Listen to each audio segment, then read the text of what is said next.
Oh, that's crazy loud. Hello, hello, hello. Maybe somewhere right in here. And let's get this music down. Good morning, y'all.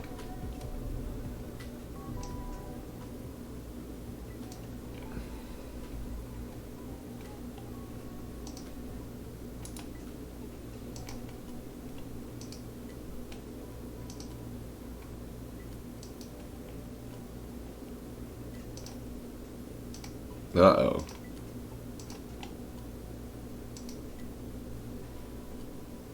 Looks like I might have to bring up a new video capture ad source.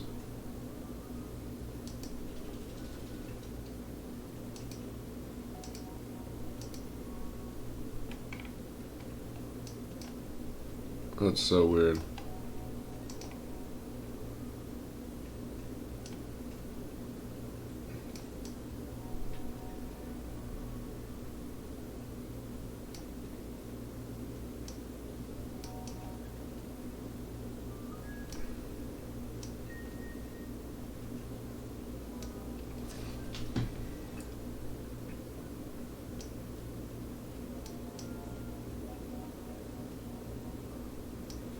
Alright, I guess that's a thing.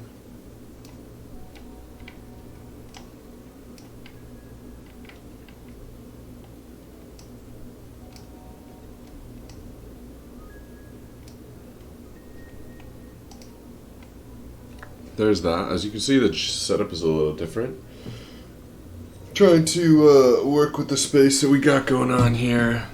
Let's turn this board around. Let's do a little focus, see what happens. Also, it looks like I'm probably going to bring some light in from this angle. Maybe even move this back a bit. See what we can figure out here. Yeah, we'll get it taken care of. Let's bring something into view here.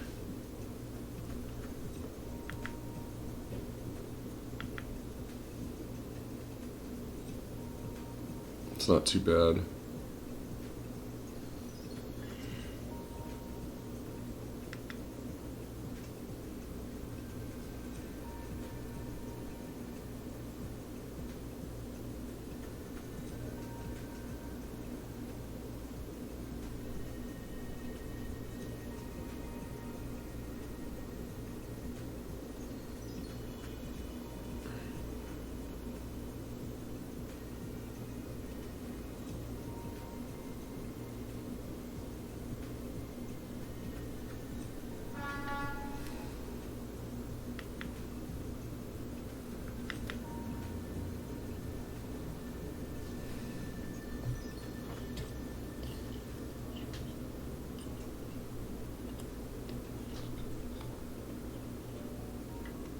Uses homie as a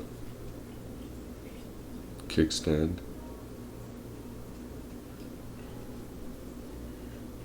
Good morning.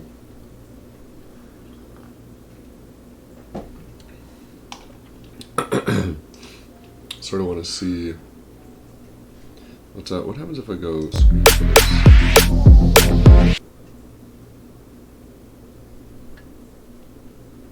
I think the problem is the display capture is on the wrong. There it is.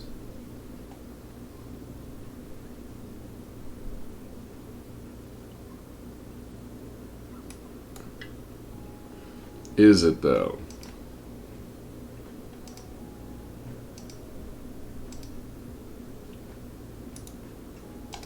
Is it though? What happens if I do this?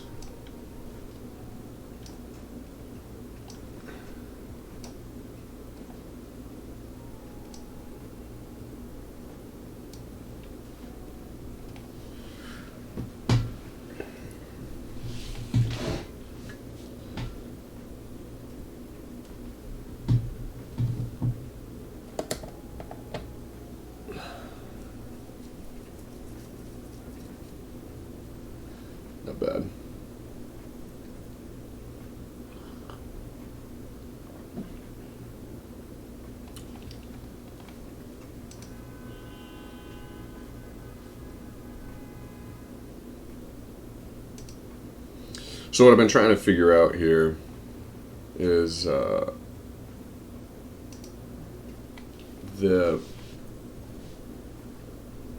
army makeup for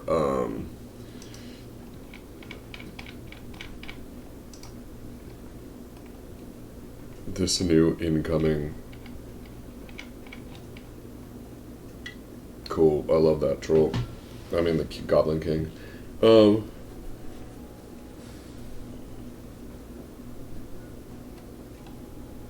wow. Makeup for stuff that's coming in the box from Meph.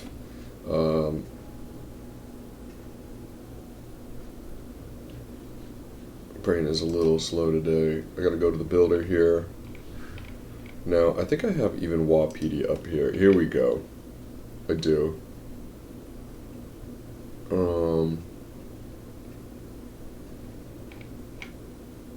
Profane Cult is what I think is the dealio here. So basically what I'm getting is like 20 acolytes. The carrieric acolytes. I'm getting a couple other units, but the thermomagroid, if that's correct, and the Gaunt Summoner come in the box as well. So that's like a pretty easy, it's like a really good starting place. Yeah, let me turn this up. Whoa, I got these yawns today. I'm so sorry. Okay, here we go. Let's run through this. Here's the War Scroll Builder. I think I actually already had something together here. I did. Thaumaturge. If you've never seen the Thaumaturge, I'm about it. Let's go check it out. The page is working. You just gotta give it a second. So there's a Gaunt Summer. I'm getting one of those. We'll touch that in a second. Thaumaturge. Ogre Thaumaturge. It's actually a really sick model. I'm really into the Thaumaturge. Excited to be able to paint it. I've thought about kind of like doing it for some Demon Prince stuff. That has those like tattoos like built into its back, which is pretty sick. I want to be able to like lean into that a little bit. I haven't even figured out exactly the color scheme I want to do for the Tzeentch.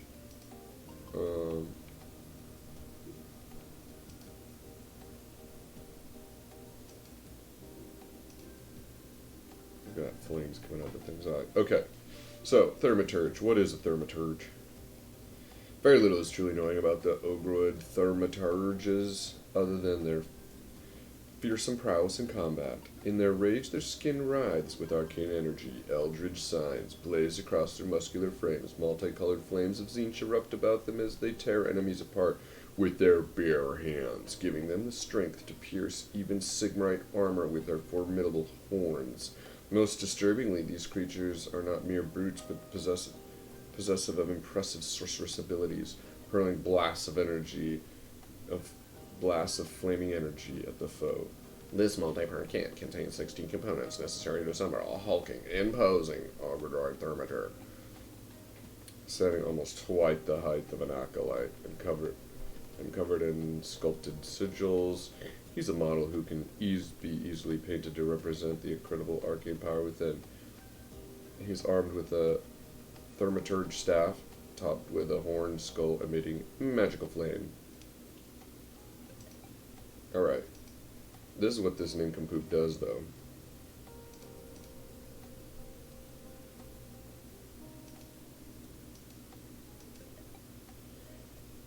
Bestial strength. I want to see his keywords. Okay, interesting. Gotcha. He is a wizard. He can attempt to cast by one spell in enemy hero phase. It knows. Attempt to cast one spell in the hero phase and attempt to unbind. So you get choking tendrils, right? But he can also learn one.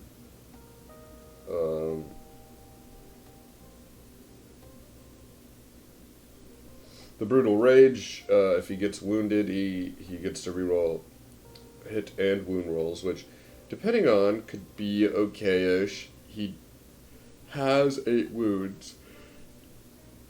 Wow. So you can lose a wound or two and be back in business pretty quickly. But obviously he's not going to like go in and full tank some shit.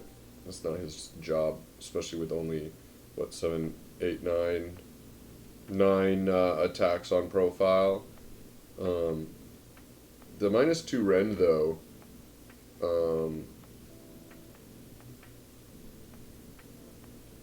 at 3 damage for the horns is a mite bit silly. And that's after this model makes a charge move. This is the Mighty Rampage. You can pick one enemy unit within 1 inch of this model and roll a dice. On a 2-up that they suffer D3. So he can actually come in and do, now that I'm sort of like looking into his stats, the Thermocharge, the 3-up, -2 rend, 3 damage. You could hit, you really could hit like a fucking Mack truck if you line if you line this up right.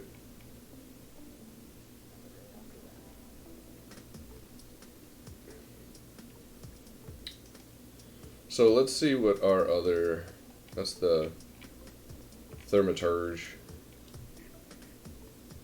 Start collecting the Zinch, no. A Gaunt Summoner. He's so gaunt. He's so gaunt.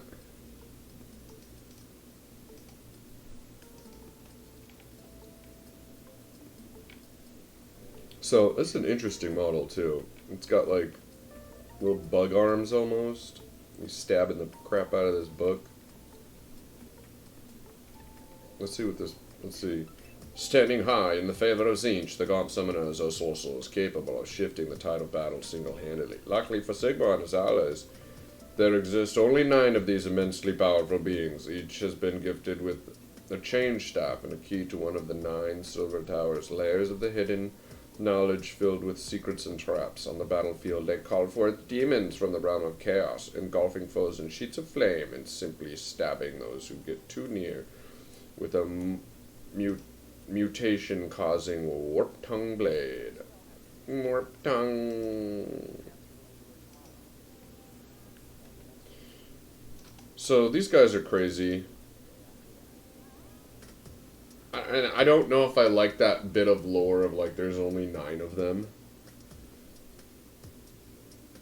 That seems a little,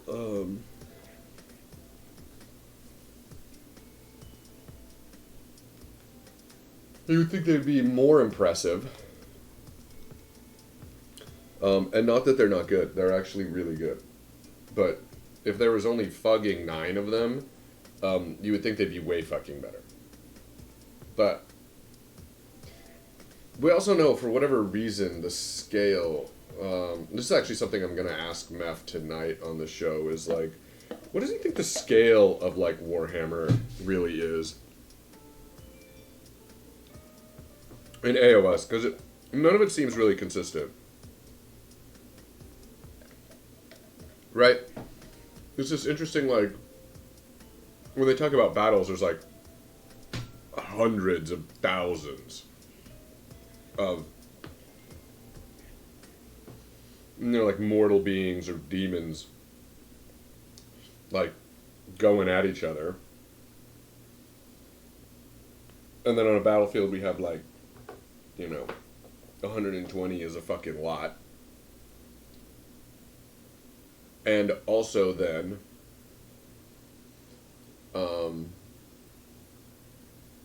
same side of the coin,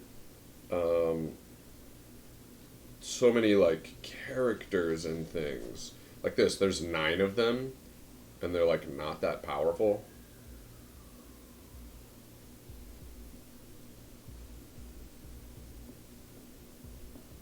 Yeah, the scaling just seems so off that, like,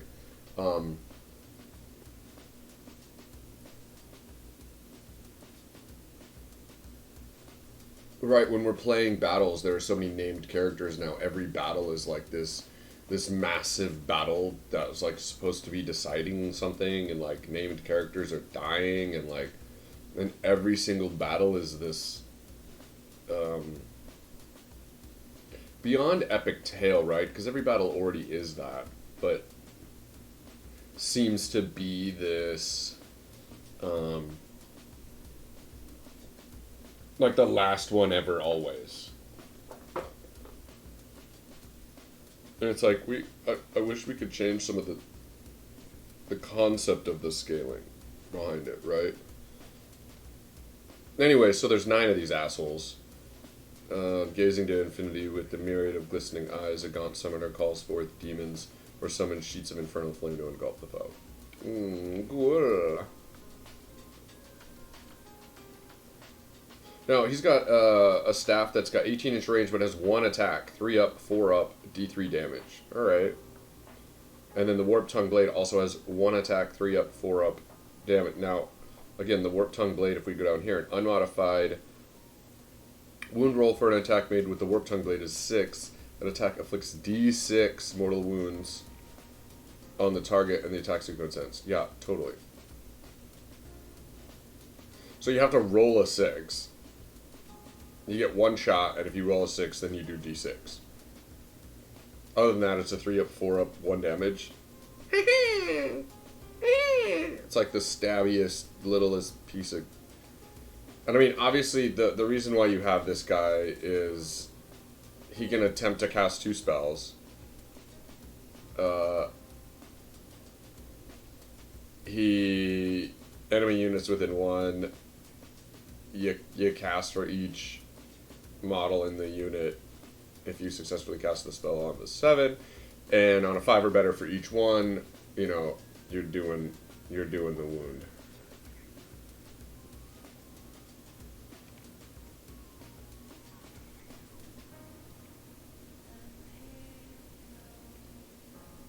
One ping, 10. This is what's crazy, is this great. Once per battle, he can straight up just summon these. 10 pink horrors, 10 bloodletters, 10 plague bearers, 10 demonettes, 6 furies.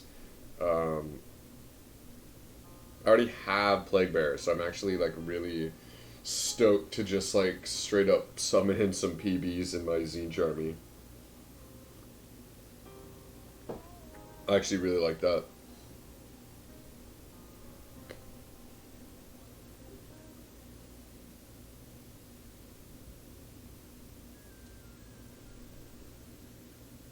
But I mean, pink horrors really do make the most sense, right? And they're pound for pound one of the best units in the game. But I already have the PBs, so I'll probably be summoning in some papers. And we'll get to the spells here in a minute. So now we've got our Gaunt Summoner, our Thaumagroid. This is what we're building with, so let's move this over here.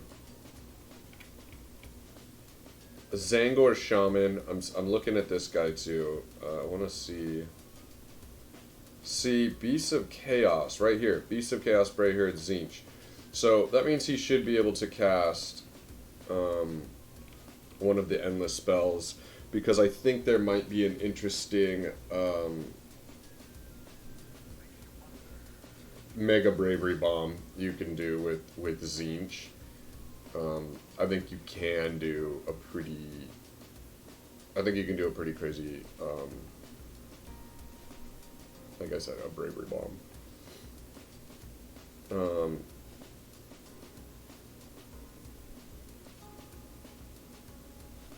Visions of the Past. Add 1 to hit rolls for attacks made with Zinch Seers and Vicious Beak by friendly Enlightened. Wholly within 12 inches.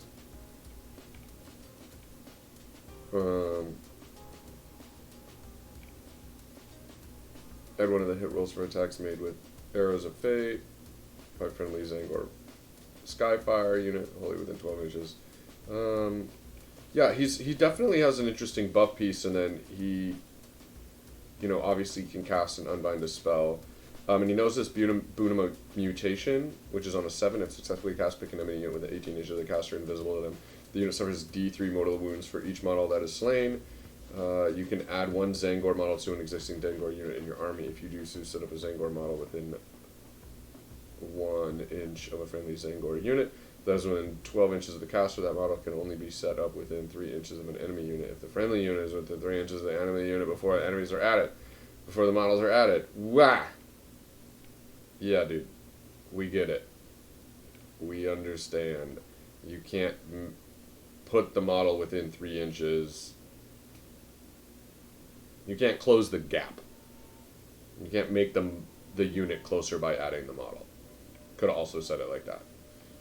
But let's check out what he's got. It's all melee weapons. Staff of Change, 2-inch, D3 damage is a 4-up. Ritual Dagger, 2 attacks.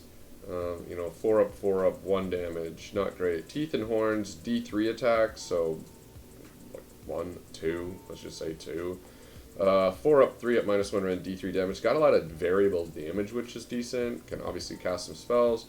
But he flies at a 16-inch movement and has these buffs. So, I think there's some play there. Obviously, doing summoning and just getting infinite pink horrors is, if we're just talking about straight, math hammer, is like one of the best. It's probably the best thing to do, and it's really competitive and does a really good job. But that's not always the case. That's not always what we're trying to do here. I'm trying to build a list around stuff that I'm getting for free, and then I can throw like an extra $40 at it and call it a day. The Carrick Acolytes, interesting. They've always been considered like dog water. Acolytes are the chosen human cultists of Tzeentch. Harnessing their collective magical might, the Chanters of Change unleash it in the form of searing bolts. Enemies that do not fall before the arcane fusillade must face their curved blades. The bolts are 18 inches, right? So coming in at gaunt distance. 4-up, 3-up, 1 damage. Not that great. They have 1 wound. They're on a 5-up save. They have a 6-inch move and a shitty 5 bravery. Maybe armed with a bolt, one of the following: Cursed Blade, Arcanite Shield, or a pair of Cursed Blades. 3 in every 10 models in this unit can replace their weapon option with a Cursed Glaive. 1 model in this unit can be the Carrick Adept. Add 1 to the attack characteristics. Dude. Scroll of Dark Arts. 1 in every 10 models in this unit can carry Scroll of Dark Arts. A unit that includes any Scroll of Dark Arts can add 1 to casting and unbinding. Yeah, actually pretty decent, because you're going to see what you're trying to do here. Volkart, 1 in every 10 models can be accompanied by a Volkart. If an enemy wizard, it's the bird. The bird.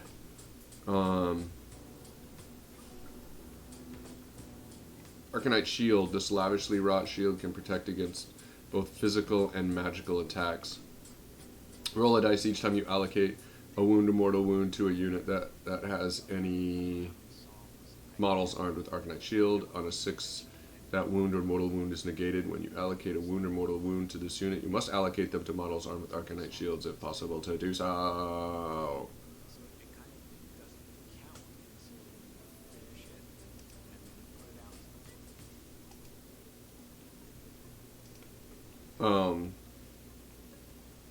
Gestalt Sorcery, this is casting value of 6.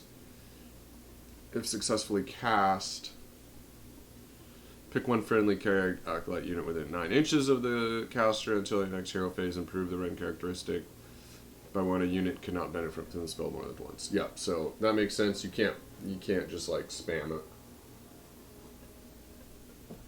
Create some powerhouse units. Totally understand that. That's all they can cast. So, right, the shield,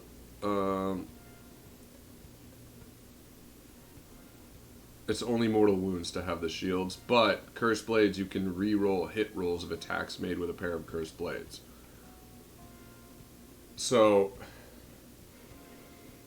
They don't lose their 5-up, and it doesn't go to a 4-up with the shield. You can already all-out defense +1 to make them a 4-up. So you might as well give them the blades because you get to reroll hit rolls for attacks made with the blades. Cursed blades, 4-up, 4-up, it's 1 damage. And then the cursed glaives are 4-up, 3-up, -1 rend, 2 damage. And you get 3 of those in a unit of 10. Has to be a unit of 10 for you to be able to cast some spells. So I might jam both the units together to make 1 unit of 20 so that we can actually like do this thing. 1 in every 10 models with the casting. Any unit that includes any scrolls of darkening can add +1. Yeah, okay. So you can't put 2 in the unit and have it as +2. Oh, it looks like I have 2 of these going. All right, and so now we're sort of at the, Wapedia, how some of this stuff works here.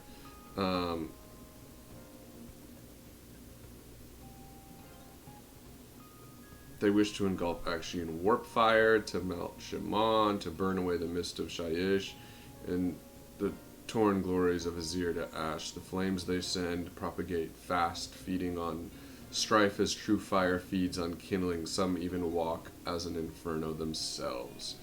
So, profane cult, the reason why I'm looking into the profane cult, right? Pyrophane, profane. Pyrophane cult is, we have add 1 to hit rolls for attacks made with a sorcerer's bolt by a friendly Pyrophane cult acolyte unit. In addition, at the end of the shooting phase, roll a dice for each enemy unit that suffered any wounds inflicted by attacks made by a sorcerer's bolt by friendly Pyrophane cult units in that phase. On a 5-up, that unit suffers D3 mortal wounds. You can use this command ability in your shooting phase. If you do so, pick 1 friendly Pyrophane cult character unit wholly within. So this is the command ability, wholly within 12 inches of. It just has to be a hero.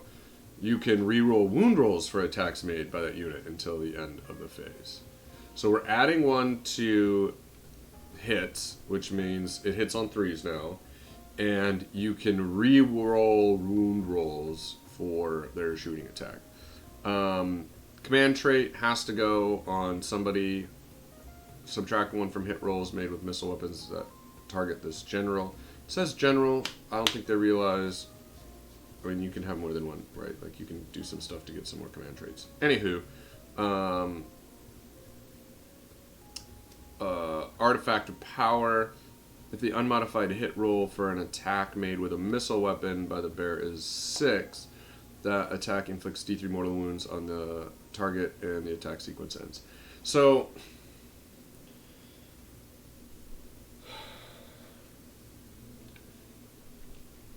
right, in this scenario, it doesn't even make sense.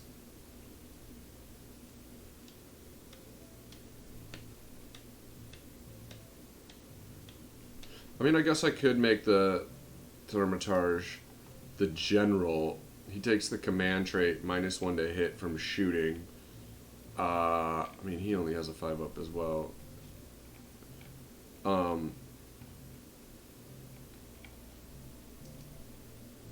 This dude's got a 6-up.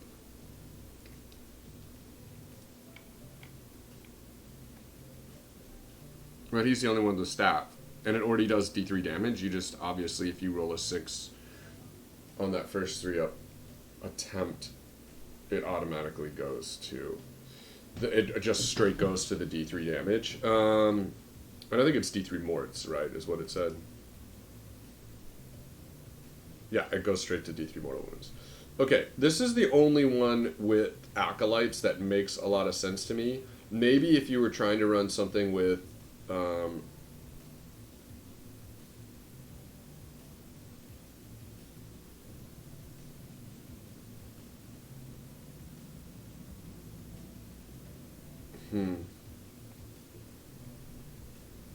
can reroll cast demon wizards, whether holy within that is the general. You can use this command ability once per battle after a friendly host business.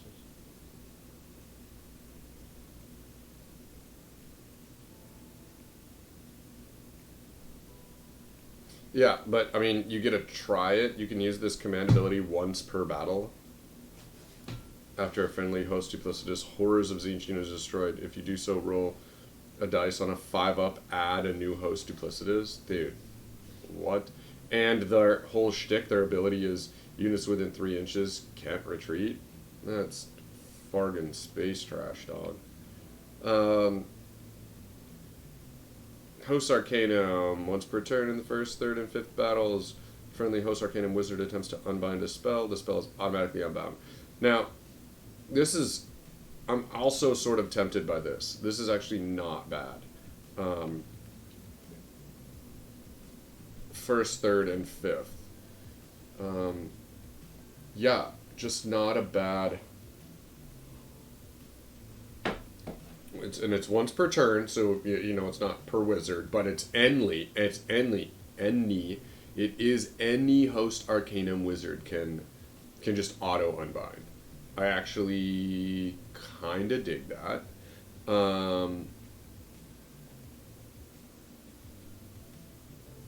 But then you have to lean into Screamers, right? You can use this command ability. The command ability is in your hero phase. If you do so, pick one friendly Host Arcanum Screamers Tzeentch unit wholly within 12 inches of a friendly Host Arcanum hero. Until your next hero phase, add 1 to the save rolls for attacks that target that unit. In addition, until your next hero phase, improve the Ren characteristic of the Lamprey Bite by 1. A unit cannot benefit from this effects more than once per turn. Spell Hunters, after armies have been set up before the first battle, begins. D3 Host Arcanum units that can fly can move up to 6 inches. So you can put yourself in again, Spell Hunter, right? Like you're on the move to squeeze some stuff out. I appreciate that.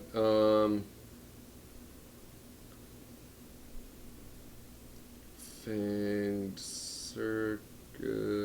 circulate said to be made from the fangs of the feared Screamer of Iden. This circlet engraves teeth glows as it calls its kin to the battlefield. Okay. Once per battle at the start of your hero phase, you can add 1 unit of 6 Screamers of Tzeentch to your army. Set up this unit only within 9 inches of the bearer and more than 9 inches away from an enemy unit. Yeah, so Tzeentch has a lot of really interesting, you just get so many free points. Like the Gaunt Summoner is one, you just get any of those units. Think about it, you have 2 Gaunt Summoners, and you're a part of Host... this isn't duplicitous. What is this one? Host Arcanum. Free Screamers. 2 free units of Horrors. So you're up 500 points on your opponent. You can just pop it turn 1, is what I would do too. Just turn 1, pop, pop, pop, pop. I have way more shit than you do. Just crush them with numbers. That's crazy. Host Arcanum is... You just get free shit. It's gross. Guild of Summoners, again, Guild of Summoners would be great if you were really looking to lean into wizards, or into the demons. But Cult of the Transcendent Form. Again, this I did look at because on a 6 before removing the model, okay, this is what happens. This is if you're doing Acolytes and you're trying to basically transform them into Zangor.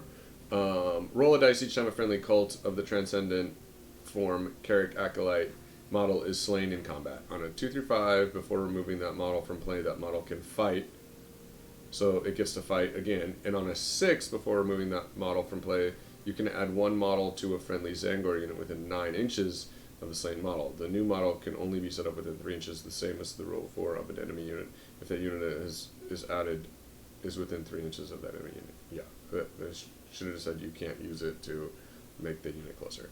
You can use this command ability in hero phase. If you do so, pick 1 Cult of Transcendent from Acolytes wholly within a unit 12 inches of a friendly Cult of Transcendent Form hero.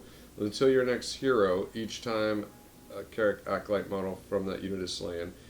Add 1 to the dice roll made for that unit's change gift ability. Command trait, add 2 to the bravery characteristic of friendly cult of the transient form units wholly within 12 of the general. That's actually not that bad, only in the fact that so many of these units have a bravery of 5, which is like painfully low. But the amulet is dog shit. Add 1 to the wound characteristic. Woo! Like, honestly, the one that's add 1 to just like saving throws, it's like, oh, whatever. It's like, dude, you can thermitage becomes a 4, and then you can use one of the universals now and make him a 3. Plus in Pyrophane, he's going to be -1 to hit. I think that's the only one. Eternal Conflagration. Improve the Ren characters of Tonko. Yeah, this is all Warp Fire. This is all Flamers. And it makes them really good, but I'm not getting Flamers, and I'm not going to buy Flamers.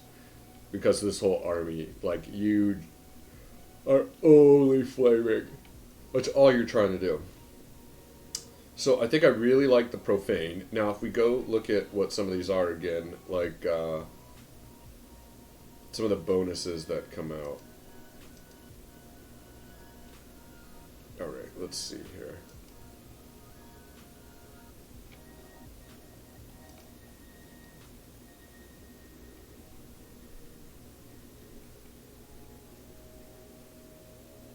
So their sorcery, the Gestalt sorcery has a casting value of 6. But they have the scroll, so it becomes 5. If successfully cast, pick one friendly unit. This unit, wholly within 9 inches of the caster, until your next hero phase. Improve the Ren characteristic of the unit sorcerer bolt attack by 1. A unit cannot benefit from the spell more than once. Okay. So they would get +1. So it'd be at 18. Right? They get +1 to hit because of the allegiance that we're in. So now we're at 3s. Right, so we're hitting on 3s, wounding on 3s. If we're using the command ability, we're now re-rolling wounds. Right, so we're hitting on 3s, re-rolling wounds, now -1 Ren. Again, not beast mode, but significantly better. Now I think the other thing that I need to bring to the party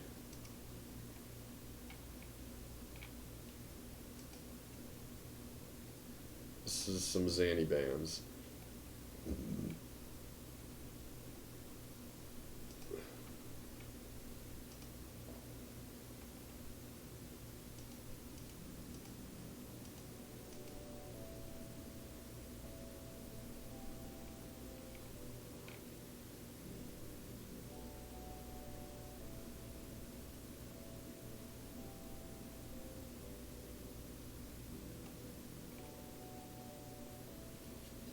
Alright.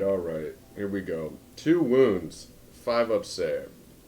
Do let me a Zangor is savage, alien beastman, dedicated to Zinch and the gifts of his dark blessings, eager to impress their duplicitous gods. Zangors fight with lunatic energies, hoping to earn further gifts of change. Description: a unit of Zangors has any number. Okay, we already got that. Twist Spray. 1 model in this unit can be a Twist Spray. Add 1 to the attack. Well, yeah, always. Zangor Mutant. 1 in every 5 Zangors. Mutated arm with a pair of savage blades and vicious beak. Add 1 to the attack characteristics of savage blades. So we're adding 1 to hit rolls. So 1 dude's hitting on 3s. Dude, that's so... I really wish they would not do like this type of leader shit anymore. Like the unit is just the damn unit. Icon Bearer. 1 in every 10 models in this unit can have an Icon Bearer. A unit that includes any Icon Bearers can use the Ornate Totem ability. One every 10 models, Brayhorn. A unit includes a Brayhorn can run and still charge later in the same turn. Add 1 to wound rolls for attacks made with melee weapons, but this unit is only within 12 inches of a friendly Arcanite hero. Add 1 to wound rolls for attacks made with melee weapons. Okay. Arcanite hero. Gotcha.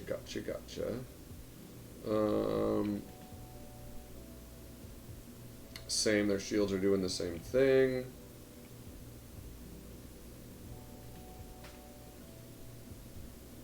Savage Blade and Arcanite shield, or a pair of Savage Blades.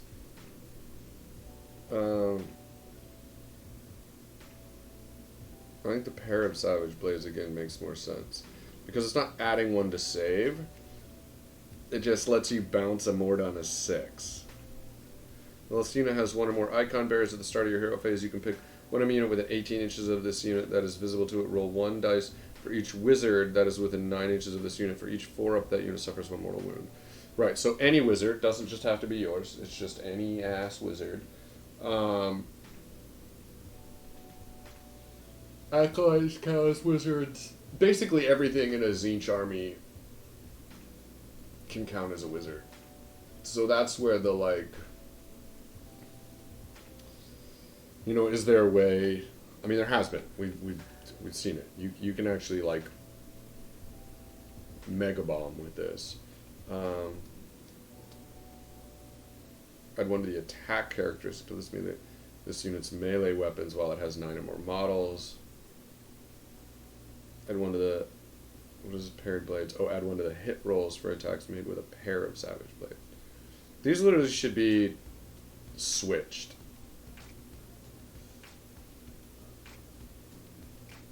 But the fuck do I know? You have an extra weapon, you should have an extra attack. You have a whole bunch of you, there's way more attacks. Or, you have a better chance of hitting. Yeah, whatever. Whatever, dog, it's the same thing. Potato, fucking potato.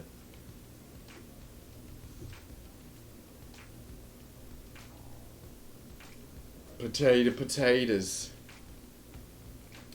So that's not bad. So let's go take a look real quick at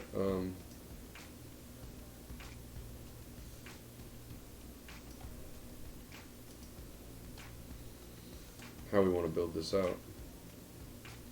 And I've already sort of come through and done this a little bit.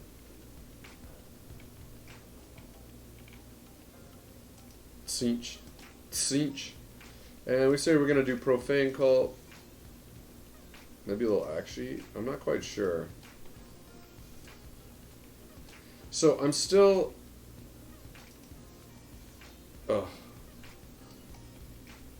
trying to figure out everything here. Oh. Bastard. Oh.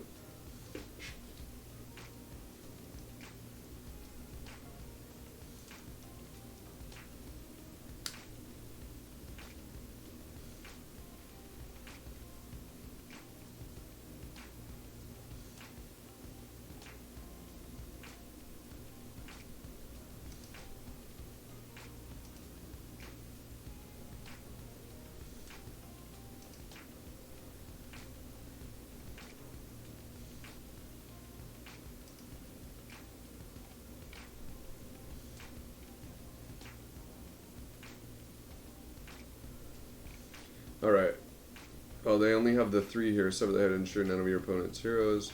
Kill your opponent's general while keeping yours alive when the game ends. Hold the line. Ensure that at least one of your starting battle line is alive on the battlefield when the game ends.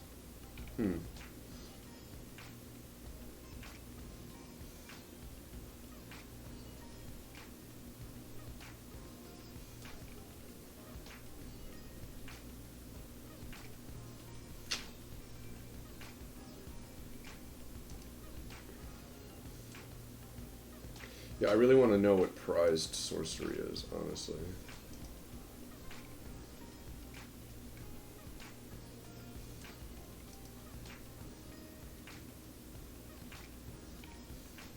Yeah, hold the line.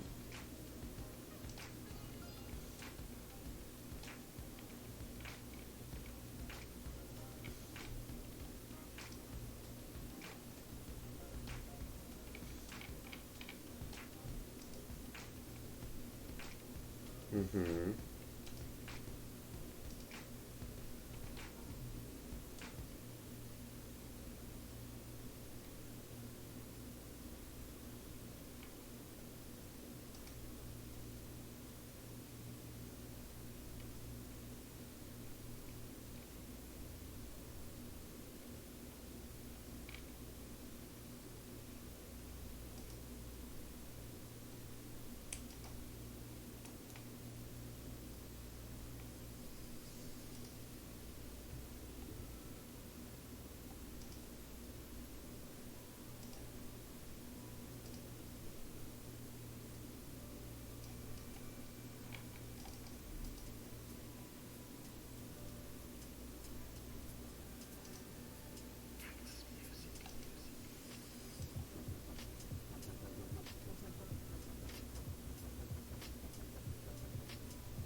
Huh. I mean, that's where they are. I'm just having a hard time reading them. Beastmaster, okay. Prize sorcery, when the battle ends, you complete the grand stratagem if there are any wizards from your starting army on the battlefield. Yeah, why the fuck would you not? Any starting wizard, so I automatically get that as a Zinch player, pretty much. Leaders. Now, we already know sort of what we got here, right? We already have...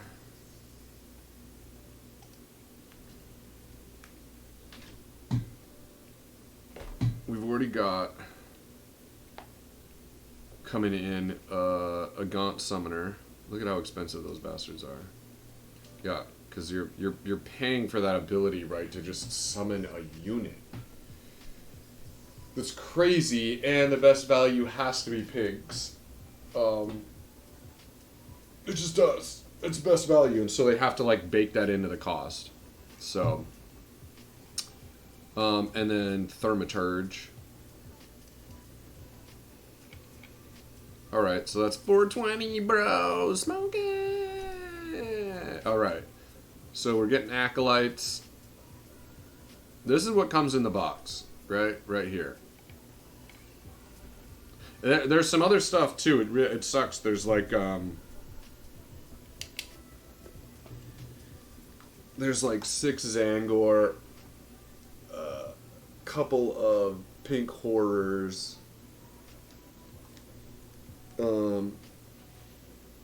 which is crazy because I also have, you know, the one from G Dubs, and my buddy got me the sigil. So I have some. I'll actually have like 3. I need 2 more for a unit, and then I don't have enough blues and brims for as these units die. But I might check it out on eBay and see what's going up, just to, because I'll have some stuff, right? I might be able to just get the singlets and have a unit of 5 pink horrors. Except I don't think you can even get them in 5s now that I think about it. I think they only come in 10s. Yep. Which is one thing that I really love about 40K is you can also add onesies and twosies. It's not always this flat, like, well, you get the box and the box is the box. It's like, dude, no, why? Why can't I have a different fucking number than the box? So anyway, there's that. Like I said, this is what's in the box. Comes to $670.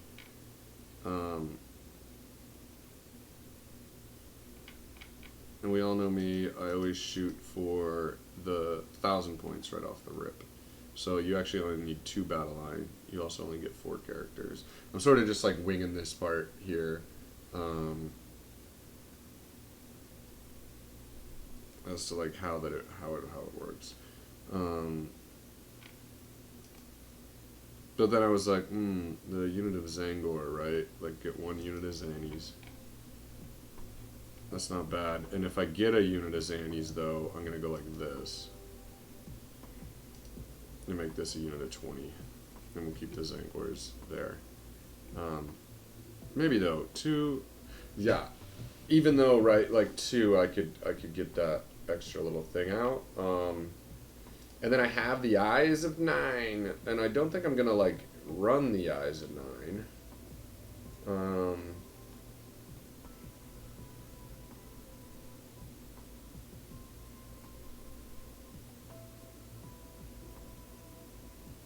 Yeah, he's 215 to run the Eyes of 9. That's an expensive little dingus. So he would be a Magister then, at that point, I believe. And that puts us at 990.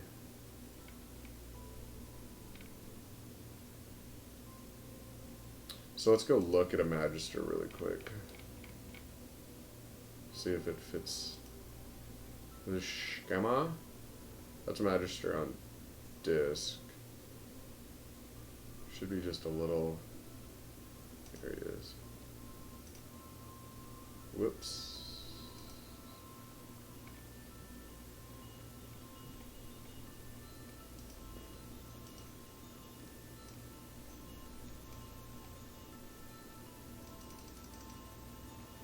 So to figure the Cabal leader, Arcanite cult, the Magister will use all their fell powers to inflict change and ruin upon the mortal realms in the name of the great conspirator at the hands of the enemies of Tzeentch transformed. Again, Tzeentchian staff, 18 inches, 1 attack, 3/4 D3 damage. I'm sure on a 6 it pops morts or some crap. Magical touch. If the casting roll for this model is double and the casting attempt is successful and not unbound, this model can attempt to cast 1. Oh yeah. If it does so and the extra casting roll is a double, then the spell automatically fails. This model is slain. Whoa, what? Oh, if your second one, yeah, this model. If a friendly magistrate is slain by this effect, roll a dice and remove the model onto 2 of, yeah, Chaos Spawn is added to your army. Set up the Tzeentch Chaos Spawn anywhere on the battlefield within 1 inch of the slain magistrate, more than 3 inches from an enemy unit. Magic. You can attempt to cast 1.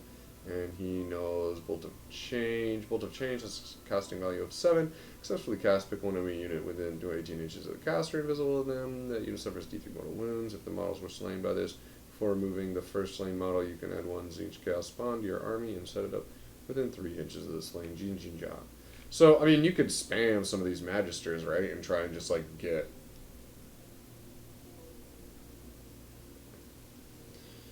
Try and just get some Chaos Spawn.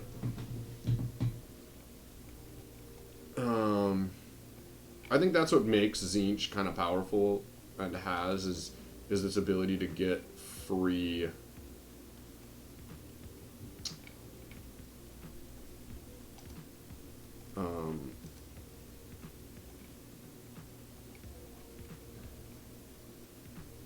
to really give you free points. Like the number of things that woo boy. The number of things that just like you get a free unit, like the Gaunt Summoner. There's a whole free unit. That guy on a 2-up. If those guys take a wound, then you get to like make Chaos Spawn. And Chaos Spawns aren't bad. I don't know if you've ever looked at the stat on Chaos Spawn, but they're not shitty. They're fairly decent.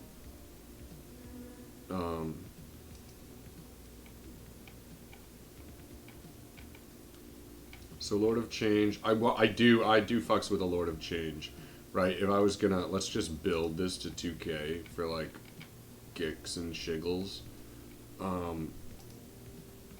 I would definitely go Lord Change.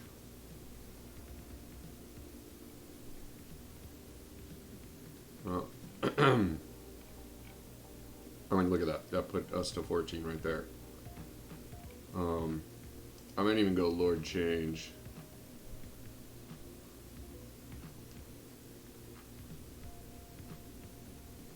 Yeah, like Exalted. two of them, and you have 110 points left. And then, and then it would all be,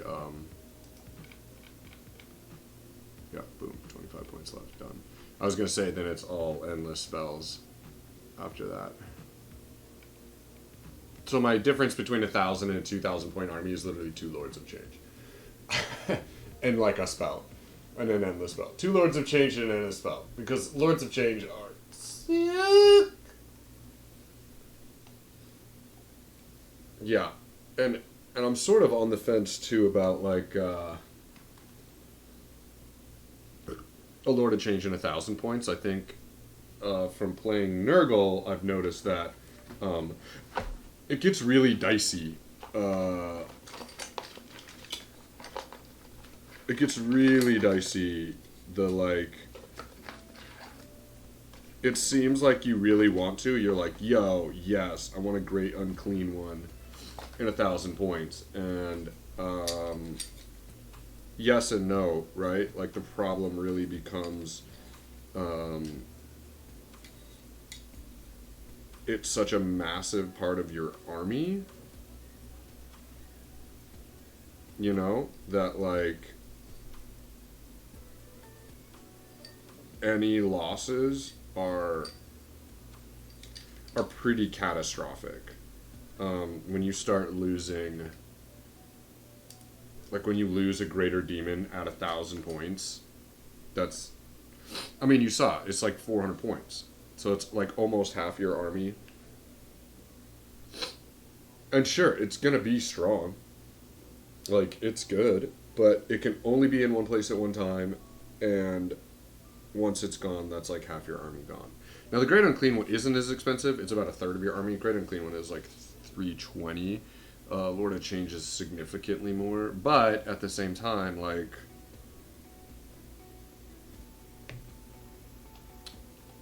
is what it is. We're gonna talk about some of this list as I just paint now. I'm gonna move this over here. There we go. Let's get some painting going.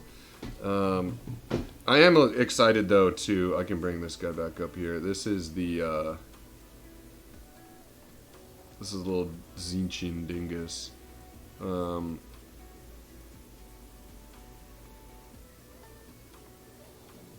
Some people just don't like these models. Again, I think there's something very cool and goofy about them. There's something I actually like about the demons that are a little on the goofy-ish side. Some people are like, well, I don't really like that. I want my demons to look more realistic. And it's like, dude, I can only, especially something like Tzeentch, honestly, I can definitely see like a hilarity in it spawning, if that makes any sense. Like it's going to be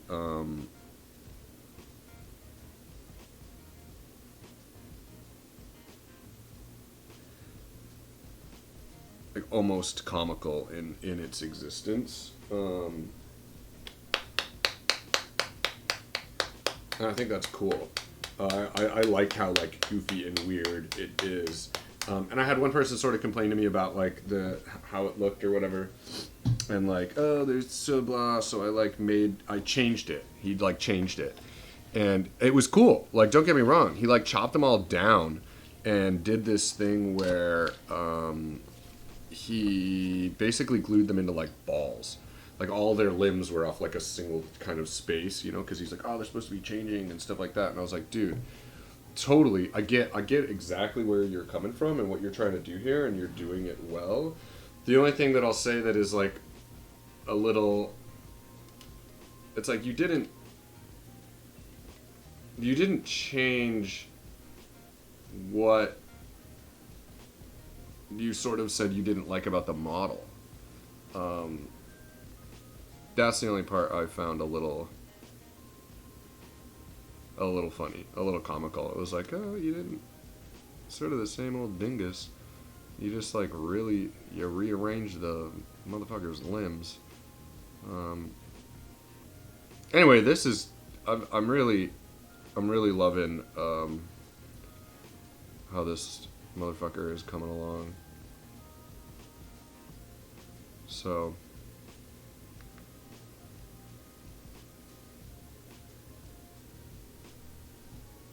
let's get some white going here. I'm actually coming through to try and touch up a couple spaces here. That's it.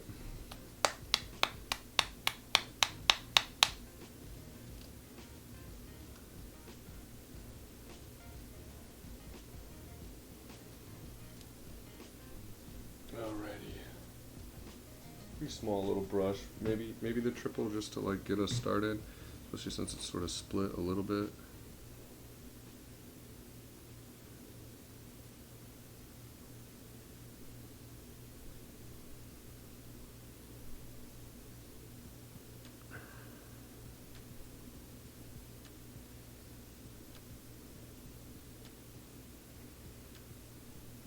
Yeah,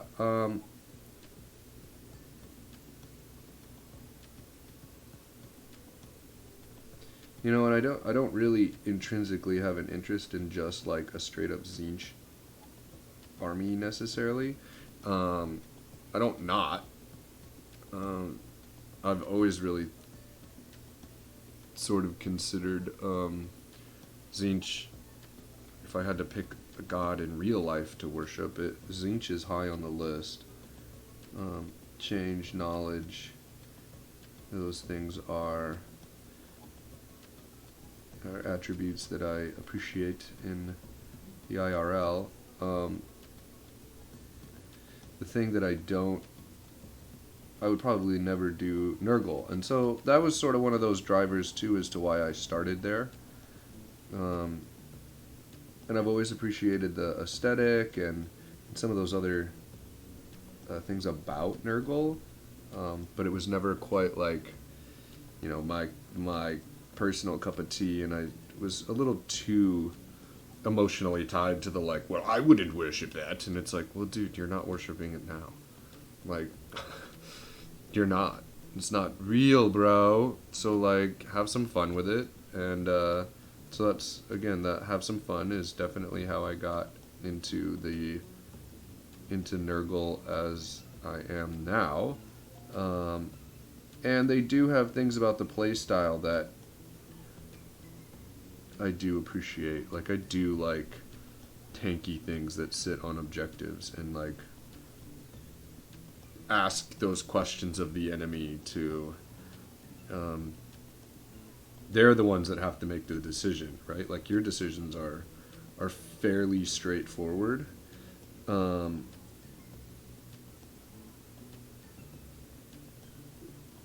they're the ones having to choose, like, oh, what am I going to do? Do I remove this unit? Do I try and do this thing over here and get an objective? It's just because they're so tanky. And I think that's, even though we are like slow and tedious, especially in the 40k universe, I think that's the boon comes from being in that place of sort of play power.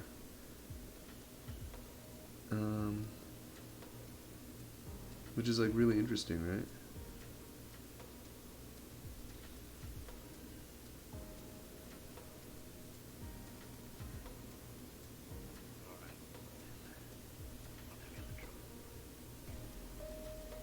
I think that is part of the bonus. Zinch as a play style.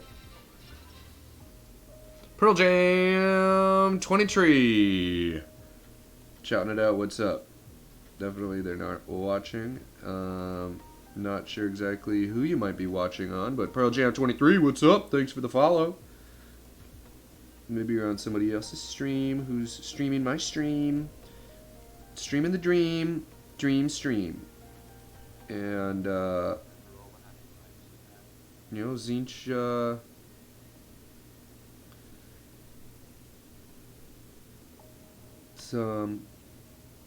the way you're playing with Zinch is,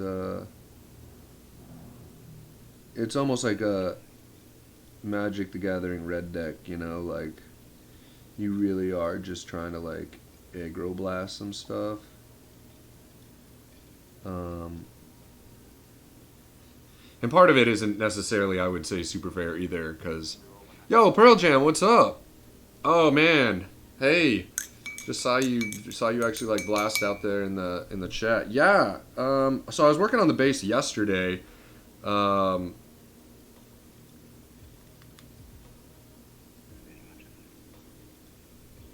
And I'm really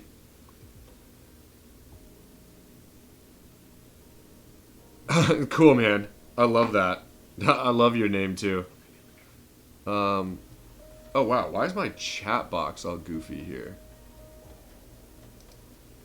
Yeah, that's wacky. Chat box, you must be moved. All right. I think I fixed it. That was really weird. That chat box was being weird like that. Yeah, recently like switching rigs and changing from, you know, OBS, Streamlabs to I did Elements, and now I'm back to like Labs and stuff. So yeah. Anyway, yeah, I've really been kind of messing with, you know, basses. Obviously, like this is some classic, just like Sand. Some of the first basses I did. Yeah, thank you. The bass is looking good. So these were some of my first basses, and then I'll show you a couple evolutions here of some basses. Let's see, what do I got? Who do I crotch shot ya? This is a whip, and this is for my AOS Nurgle. And I really wanted to get like this continuous drip scenario, right? And like sort of like the ground is bubbling up and becoming swampy as these giant flies move across the field of battle. Dude, Knight, very cool, very cool. Which Knight series? Here's another Beast of Nurgle. Sort of, you know, I really love the like textured goop paint. Like just the, like this is how I did even just this stuff. You know, all of this base is just the Armageddon Dunes. But then you can level up, and I really have been wanting to up my own base game. So I really started to mess with like the cork, all this cork stuff. So I haven't messed with the UV resin yet. I'm not sure where. It's actually under here, and I don't want to pull it out right now. But I have a bottle of like Liquid Effect. It's not UV. It's just the like regular like blue water, basically. And I'm trying to figure out kind of how I want to mess with that. What army I kind of want to put that on. I might do that on some Zinch stuff. But I've also this Etsy Van Keen. She's actually like a crystal hunter. She goes out and finds all these crystals. And I bought some Warhammer shirts from her, and she sent me a whole bunch of these crystals because she makes these shirts. But I'm trying to find some good ways to use these little, because there's these big ones that I want to make into some like objectives, some objective markers. I think that'd be cool. But there's also these like really cool, sort of like small formations where the crystal is even small enough, right, where like I could put that pretty easily. And I was looking for a good spot to possibly put it up here. You know, find a good spot for some crystals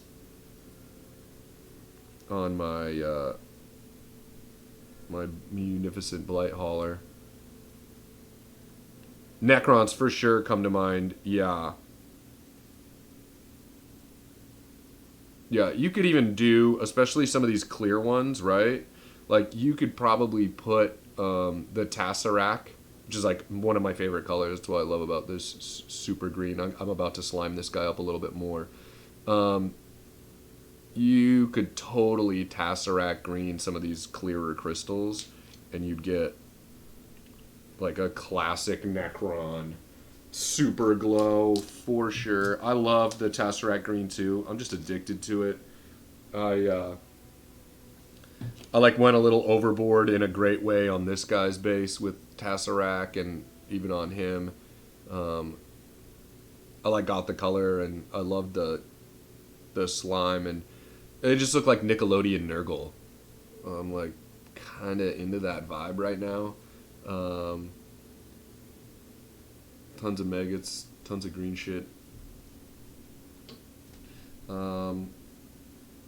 Yeah, and I don't have my Great Unclean one here to show you. He's a big boy. Big old pink Great Unclean one. There's probably some pics maybe in the Discord or no, there's not. There's not. I've just recently put these in. But yeah, actually, speaking of, I should get on that slime. Get the Nurgle's rock going here. Can I send a link to show you my bases? I would. Yeah. Oh yeah. Of course. Yeah. Chat's open for that. Throw it in. Throw it in. Throw your link.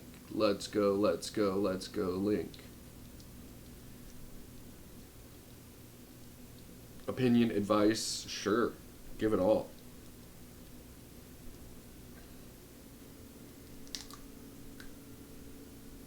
Throw that link and we are on it.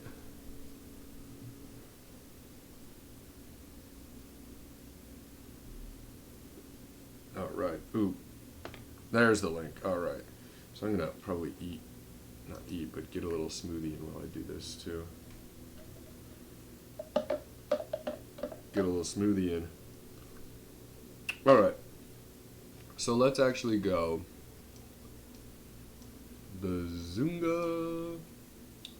I'll put this over here. I'm going to put this here. I'm going to do that. And I'm going to switch us. Screen space. So these are your Necron.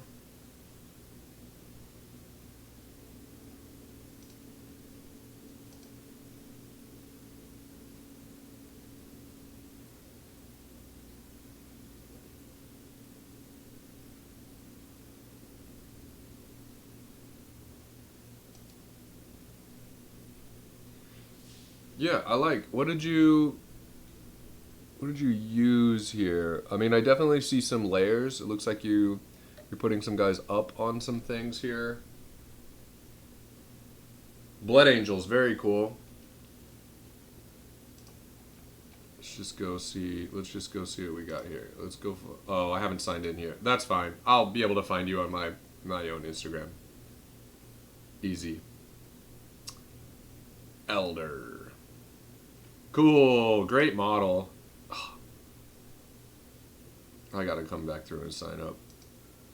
And you know what? I can just do that really quick. Give me 2 seconds. Come off screen here. I'll sign in.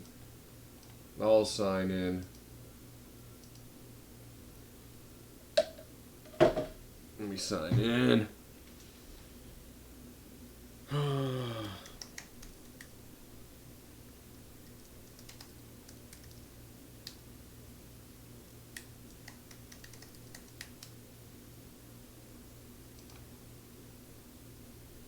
Interesting.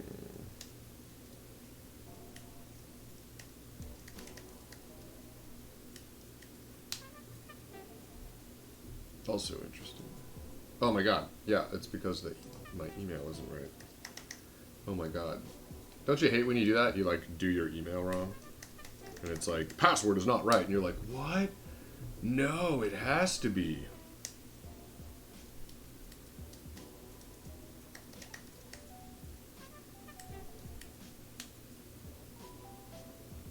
Well, that's weird. That's weird.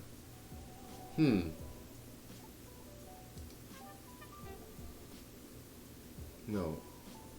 Don't save that. Man. Again, I'm used to... I've been streaming on my Apple and just switched it up. And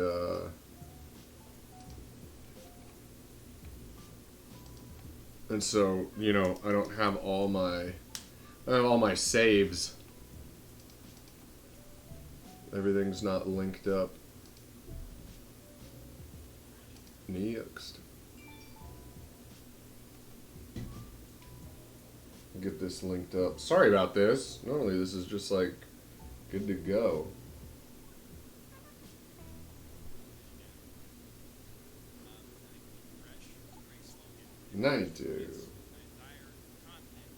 Alright. Alright, let's get this done here.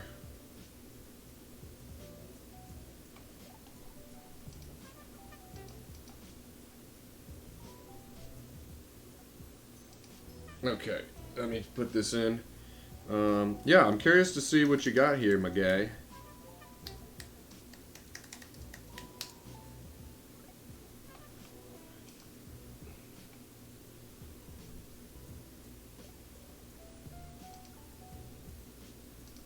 Not notifications.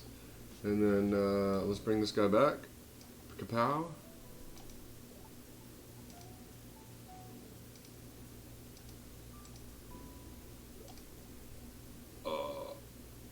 Oh man, I gotta go switch to my other account later.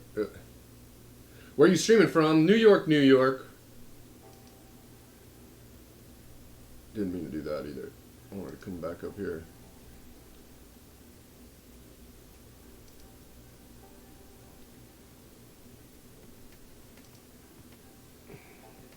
There we go.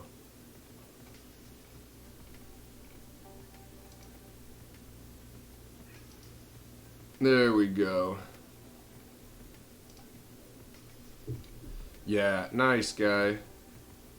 Yeah, Mephiston is really sick too. The model is great, and I love that you went with the plasma. Like, the headache hand is cool, but the plasma is choice.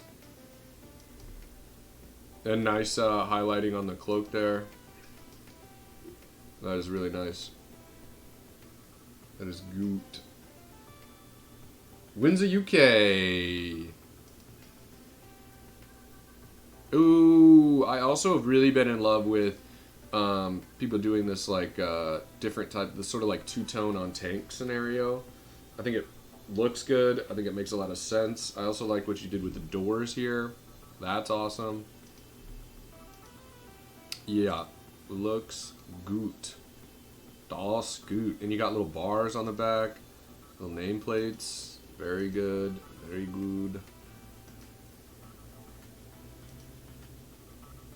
Classic. Gotta have the sanguinary guard. Looks like you got the skull pack. Threw some skulls on there. Yeah, so there's your Corkin. There's your guy on cork.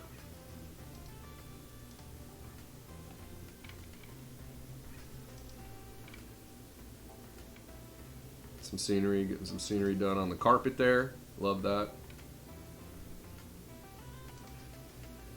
Dude, you're doing a bang-up job, though. This is great. Looks awesome.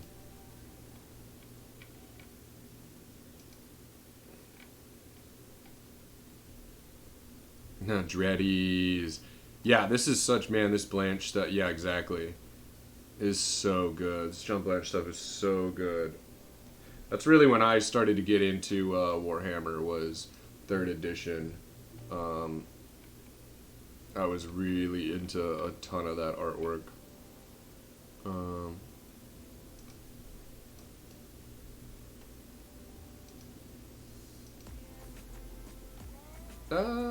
My email.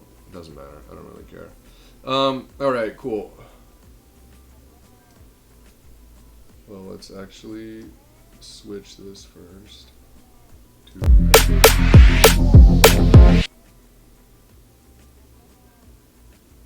Oh, it's autographed. That's... I'm just gonna go look really quick. I still have it up here. Oh, very cool. Wah wah wee wah. Yeah, I see signed. Yeah, I should read. Wow. Super sick.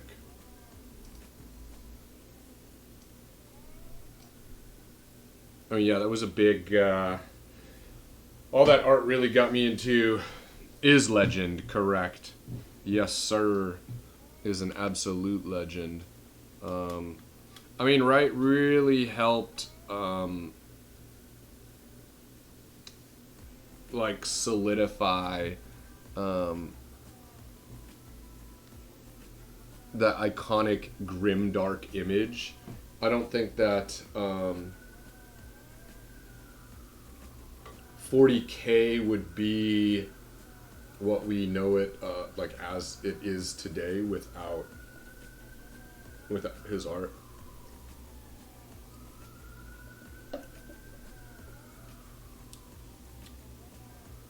Abnet's, yeah, Abnet's Auto 2.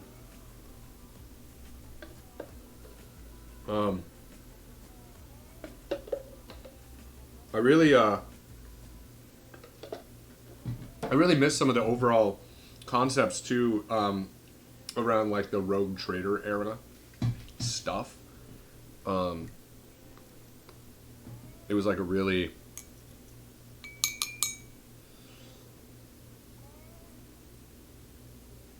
open special time, where you could see them just like, you know, in contrast now to them being like these IP Nazis. I mean, so much of the Imperium and everything was stolen from like Dune directly. You know what I mean? Like Mordheim are the guard, like the Imperial, literally the Emperor's own guard. Like the way the houses were running was so much so how they were sort of basing a lot of their stuff.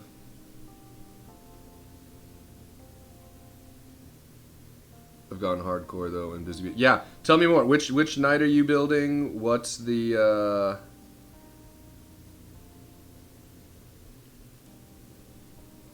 knight you're building, and what you're looking to do with the base a little bit there.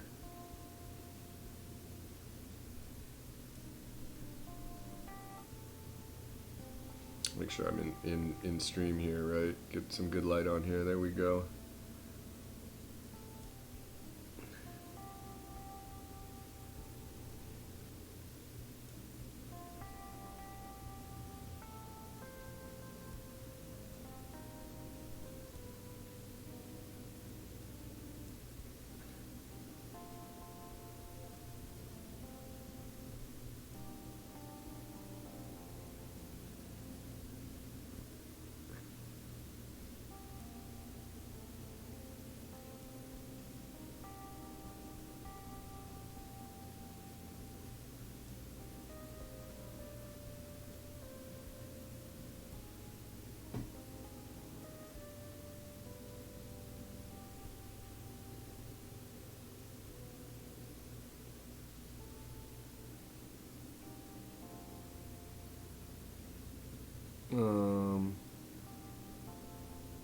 The Warden, and not a clue on the base yet. Yeah, so you know, I'm of a kind of a particular ilk of basing. I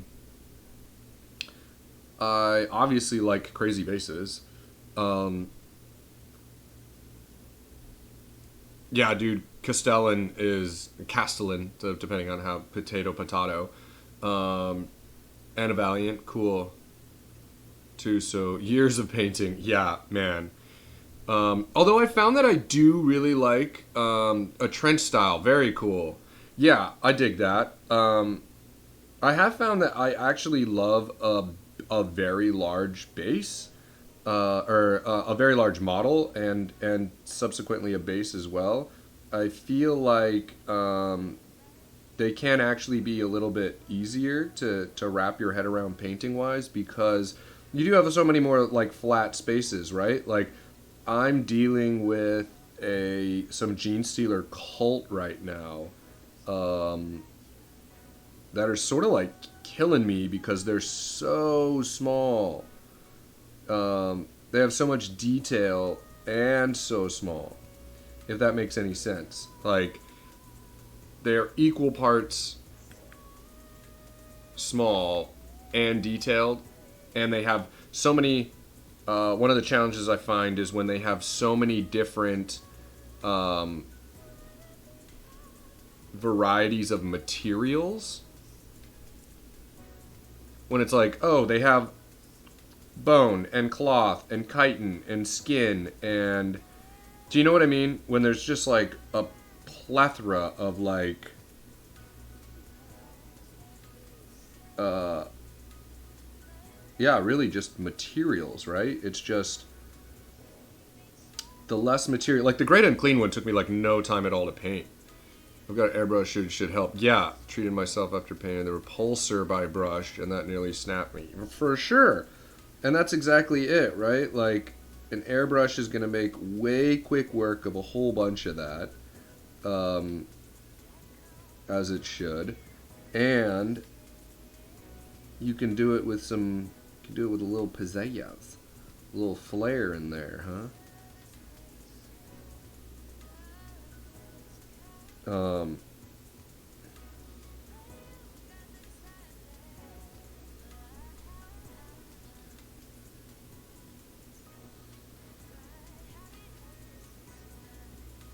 Yeah, Gene Stealers. I love autocorrect. Um, yeah,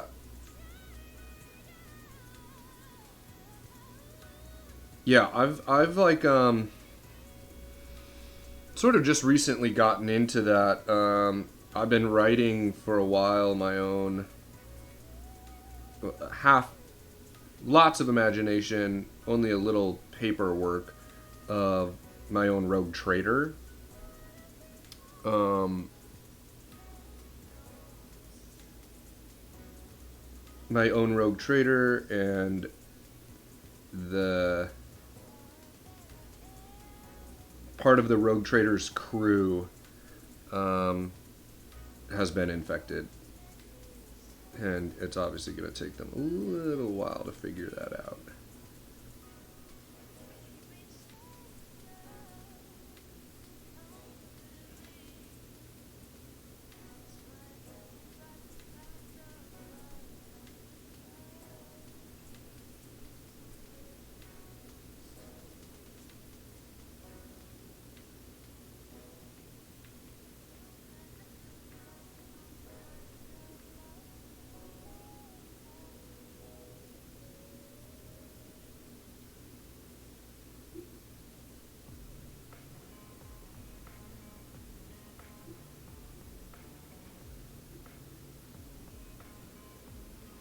Um, I'm trying to get some good slop on here.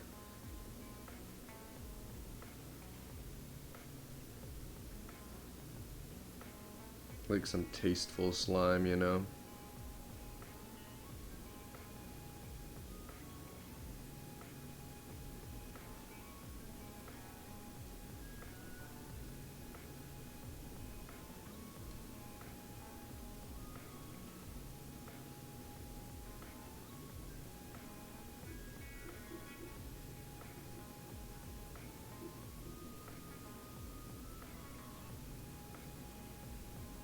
Yeah, and I've been dying to try my hand at a couple of nights as well. The Castellan has definitely got my name on it. Um, or Castellan, like I said, potato, potato, right? Um,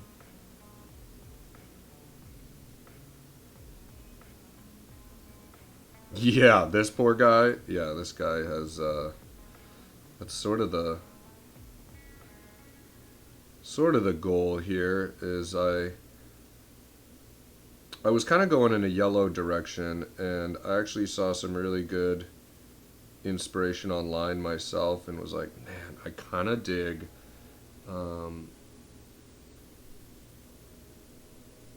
I'll probably do a second coat after it dries a little bit over here to get it a little gushier. And maybe I want to get some coming out of this.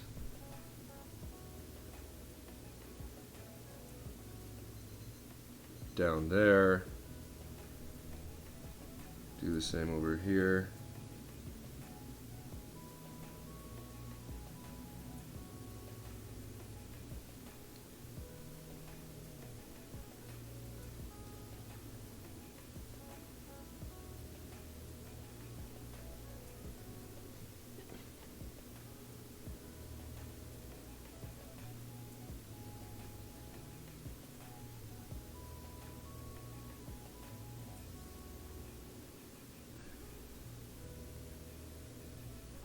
But at night has been on my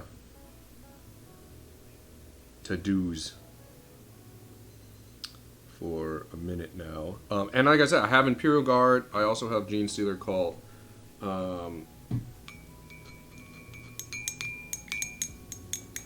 I could soup a night into the Imperial Guard spot pretty easily.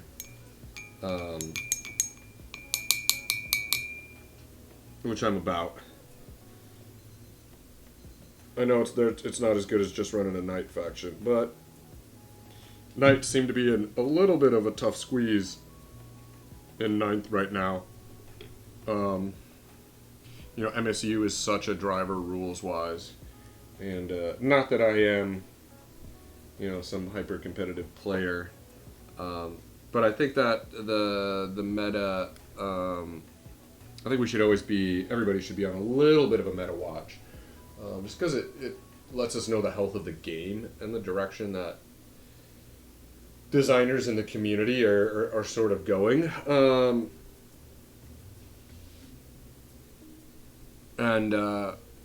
If you like really leaned into soup super hard back in the day and now they've sort of anti-souped it, there could be some feels bad there. If you went hard and really tried to like build an army around that. So that's to some new hobbyists and stuff like that. I really try and help them understand a little bit more of what some of the culture may be around it, so that you just don't get so sort of lost in the sauce. You can come in and be like, oh, this is really hot right now, and it's like totally. And if you really like the model and like some of those things, like I say go ahead, like do it. But if you're just trying to do it to like, I'm a win, it's like, dude, it's gonna be good for like 3, maybe 6 months, and then it's gonna get nerfed, and then you're gonna be so sad that you went so hard.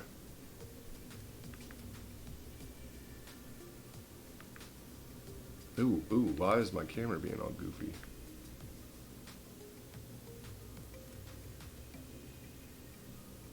Man, this is weird.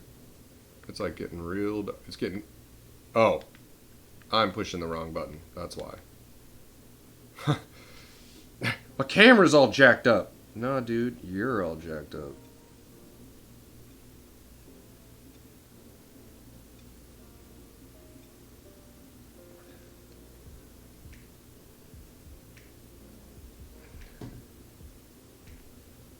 So in the UK, must be nice doing from the home of the hobby.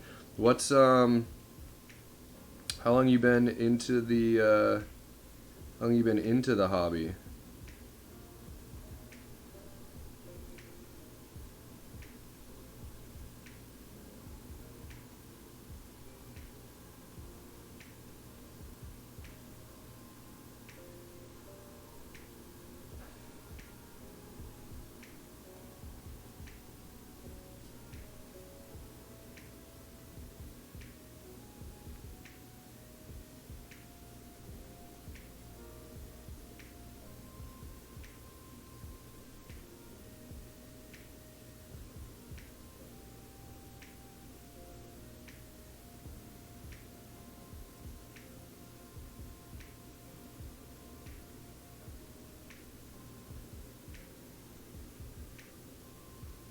Sorry, a little quiet as I concentrate on these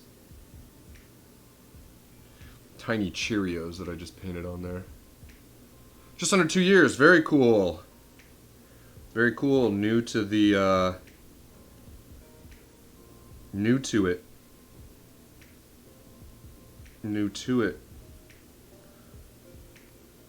Has it been like I always wanted to, but I never had time, and then the world closed down and I had all the time in the world? Or was it you just found it and you were like, wow, this is amazing, and so you just jumped in both feet? Curious to see your story. I actually have a choice. Let's see. Not been to the Warhammer world, but I have a shop in Windsor. Yep, actually have a choice of 4 in a 20-mile radius. Yeah, I'm in New York City. And I have one. Well, so I have one actual GW, right? There are a couple hobby shops around. So it's not quite fair to be like, there's one, but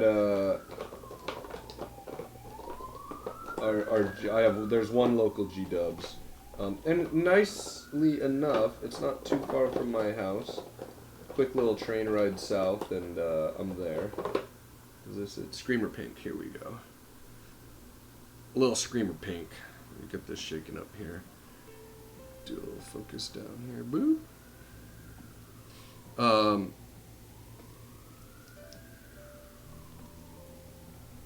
And 40K or any AOS, because I dabble in both of them as well. And I actually really love Necromunda. A couple of Necromundis are here too. They're on the smaller bases, and I have 3D printed base extenders because I also use them as my 40K kill team. May have got involved, didn't really think much of it till I spent a day painting with him. I know I have massive pile of shame and a diet of bread and water. And now I have, yeah, 40K. And it's not a pile of shame. It's a closet of opportunity, right?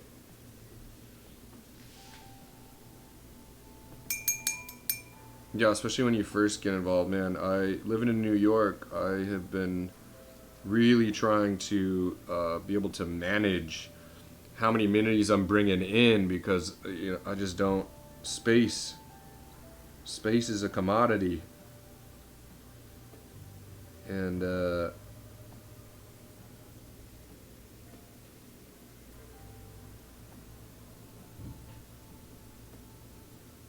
I've sort of stuck to it, but man, right?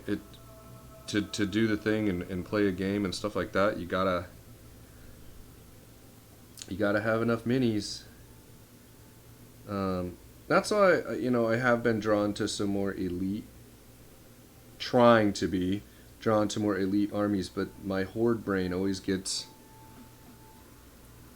the best of me. It is kind of how I operate, and so I started doing Nurgle and was like, oh, I'm gonna do big bad elites, and then I was like, well, I think a horde makes a lot of sense in this particular instance, and for a particular strategy and whatnot. And 'tis true, it works, but man, am I running out of space.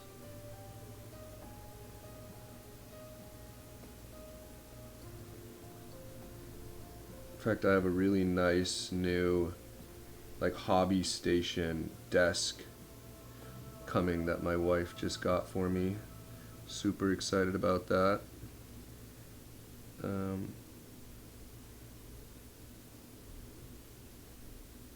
Which will change my streaming as well. It'll be much easier to stream. I'll be able to really set up where I want some stuff.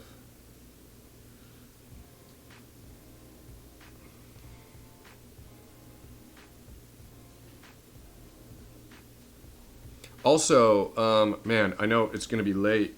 Pearl Jam, though, I'm having a the Magical Mr. Mephisto on tonight. He's a pretty big AOS streamer here in the United States. Always a good time hanging out with him.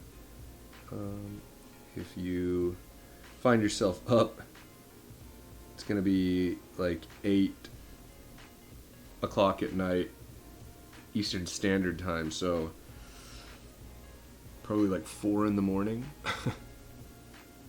Totally. Just a space guy, huh?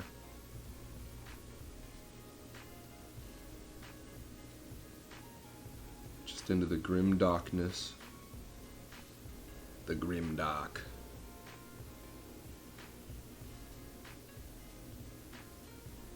Yeah, when I started, it was like a back and forth for a second.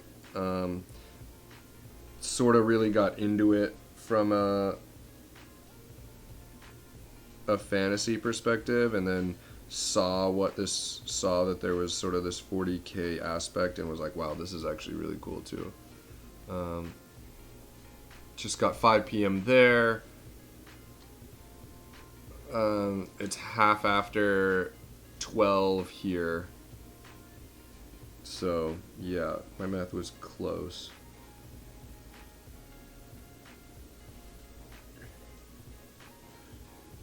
Now I'm trying to do a little line highlight on the carapace here.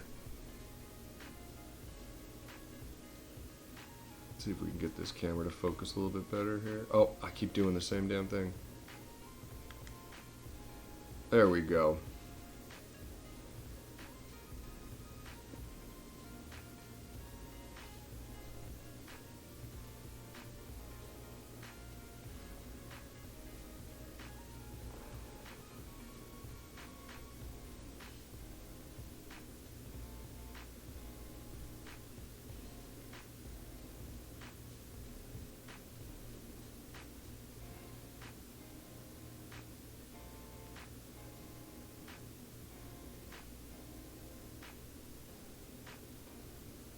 Building up some layers here. Yeah, I like the trench idea. Are you gonna have it like striding over like a piece of the trench?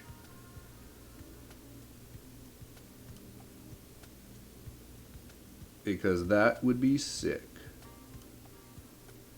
Get the new Kill Team box. Get the Kriegers in there.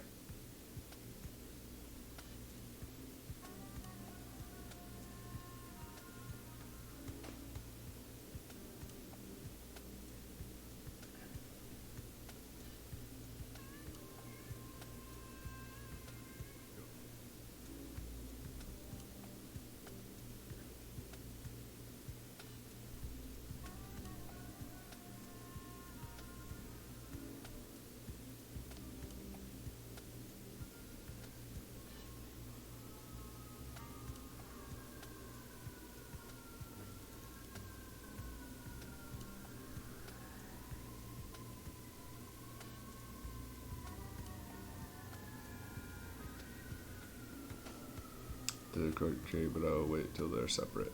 Yeah, I want both. I was a long time orc player back in the day. Classic story of like leaving the hobby for a while, and coming back to it. And I had several thousand points of orcs when I first was into the hobby, and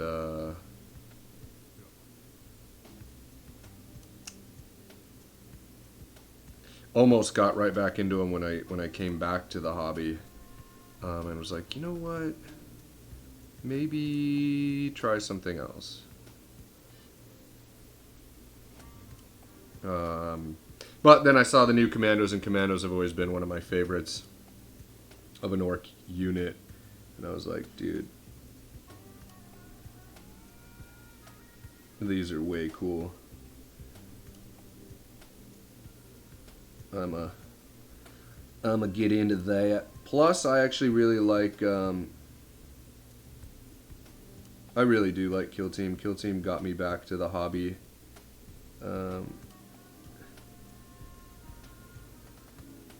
It got me back into it, so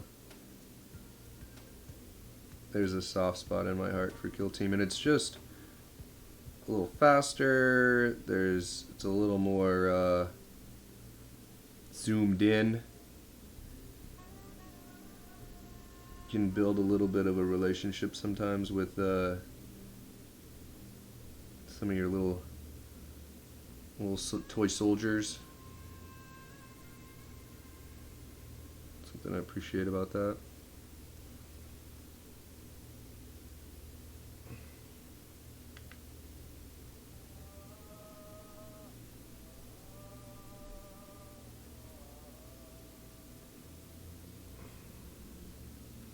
I gotta try and fix this eye at some point too. His eye's looking a little loopy goopy. And sometimes it's just putting the white dot in the right spot and then throwing some shine on it, throwing a little odd coat really can help out.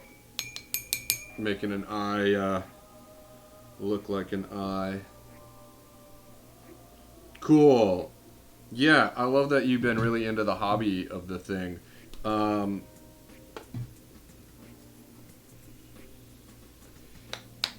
Yeah, I definitely was one of those kids when I first started playing.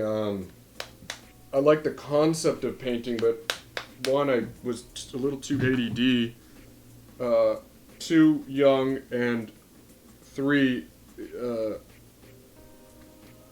just was like really wanting to play the game too. So,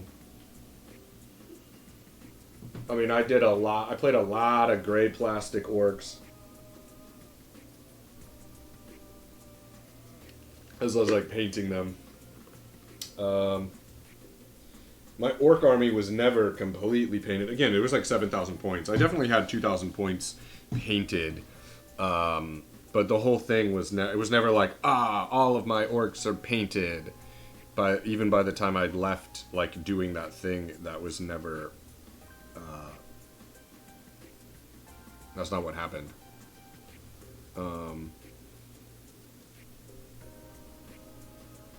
I'm excited for you to get into some playing though. That should be good. That should be some good fun.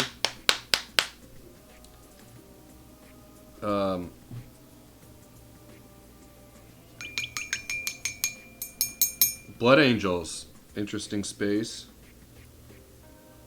You know, with some MSU change and some unit cohesion differences and stuff. You're in a decent space. Space Marines are always in a good spot. Necron, kind of depends on how you go about it. I've made a rule that I can't play till the model's painted. Cool. And I mean, that's part of like one of the things that I actually did like about when I came to the GW shop here.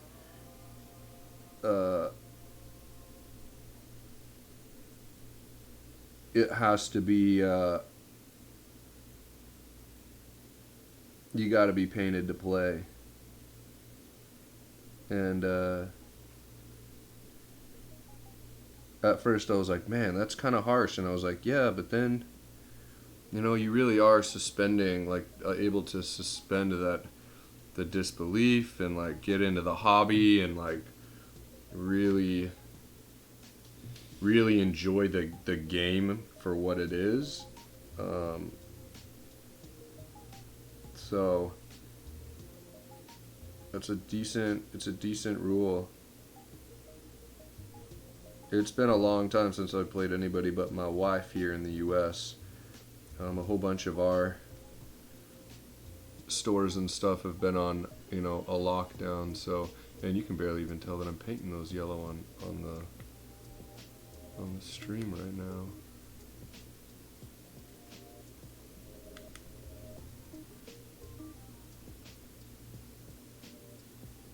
Interessante.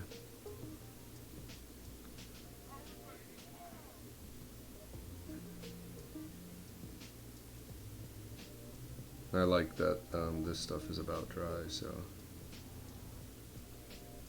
I think I'll come in and hit that with my favorite color, Tasserac.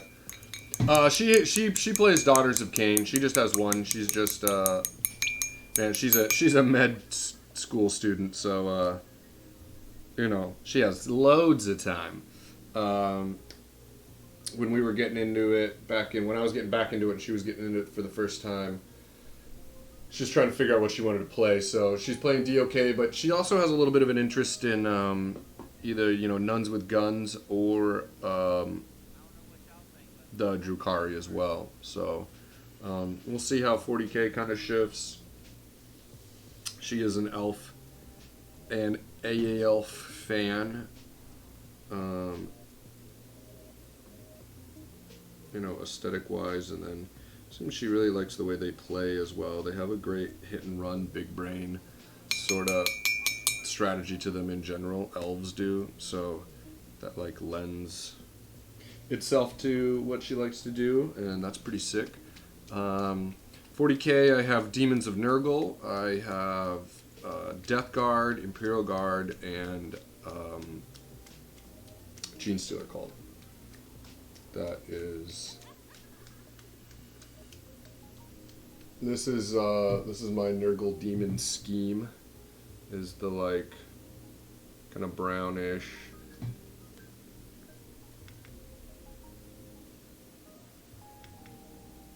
Skin tones. Needs some serious love. Drukhari needs some serious love? I mean, Drukhari are really good right now. You mean they're models? This is my Beast of Chaos.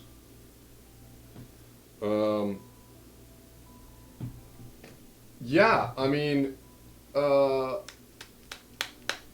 they're in a pretty decent space for just straight up whipping ass. They're very, very strong on the tabletop right now. So that's a thing. Yeah, the models. For sure. I mean, what? Same with regular ass Eldar, man. Some of those models are like 20 years old. They're like when I got into the freaking game, the models haven't changed. You know? And that's like kind of crazy. Yeah, a 2-page codex. Yeah. And it's interesting that there are, you know, and I know you're not into AOS, but like the Fire Slayers, the naked fire baby dwarves, they literally have 3 whole troop choices.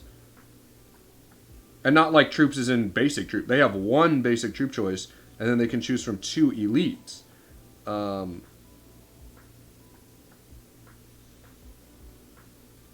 You know, so it's not like GW shies away from doing that kind of shit sometimes too. Like, they'll just be like, this is what this army is. Hope you... That's cool. And I was sort of hopeful when they started to go into the Yanari, right? The like concept of the united force of Eldari. I was like, okay, this is cool. Like, are they just sort of gonna like soup this into a cool faction that they then can like do a little morpharoo on? Nope. It was like a thing for like 1.1 second and then gone. And then it went the way of the dodo. It was banished.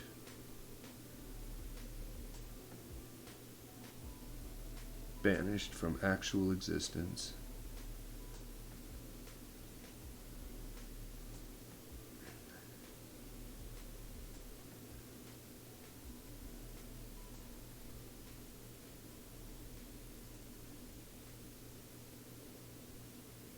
I'm like, all right, you know, sure. But I thought it was a cool concept that they were sort of leaning into and then decided they wanted no part of. Opar.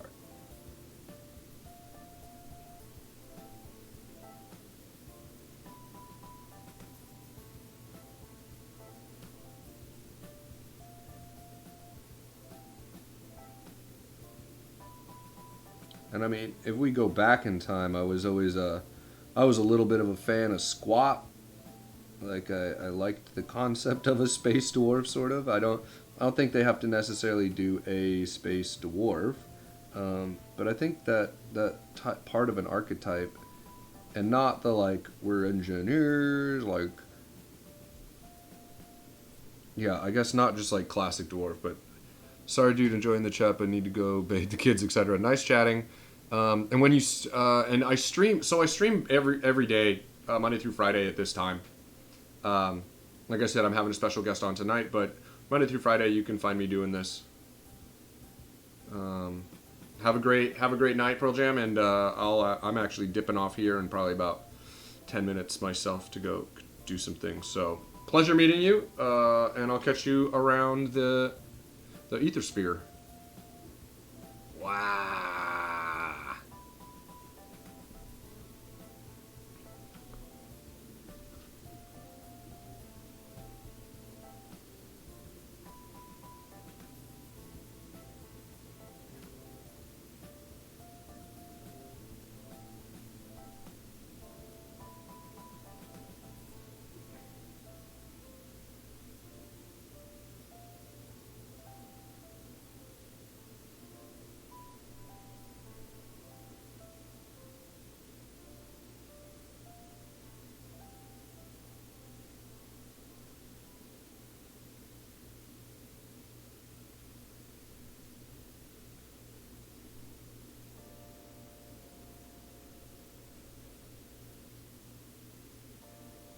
See you tomorrow.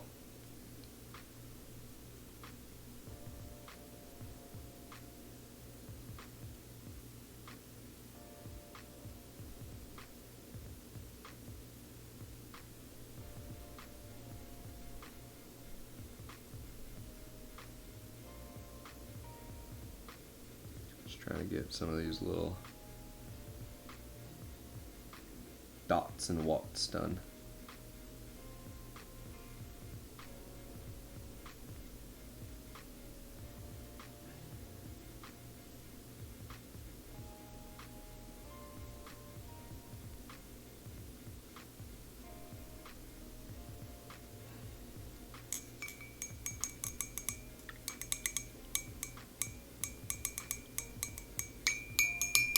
So I think I'll do a quick, do a little wash on the pipes.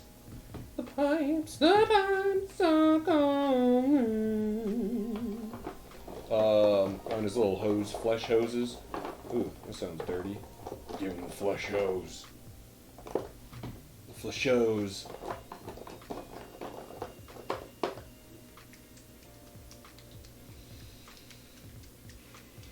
And then I must be off.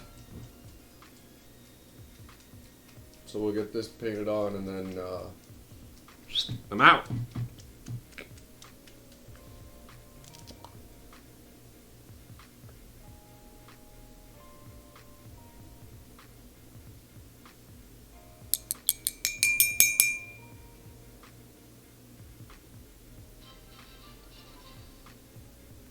Let's go. 404 preview. Let's go.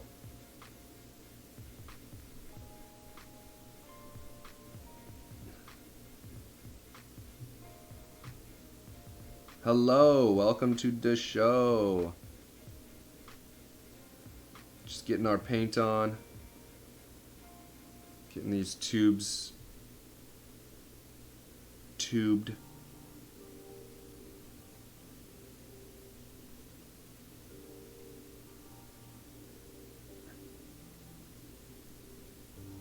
Getting my tubes all tubed up.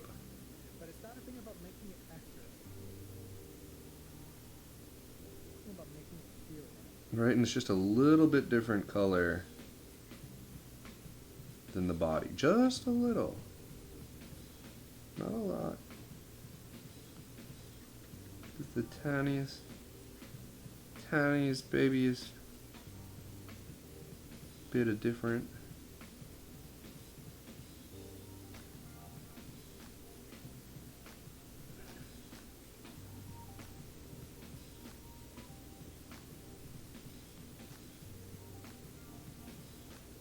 There we go. Get this tube over here done. Probably out of focus, so let's zoom it up. Zoom.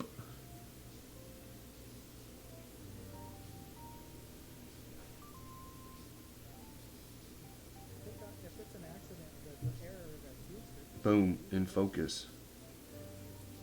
Boom, in focus.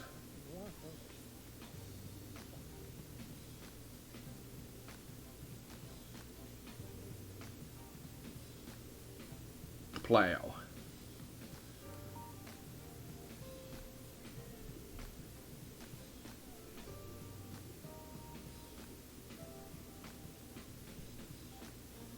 It's not a thing about making it accurate. It's about making it feel right.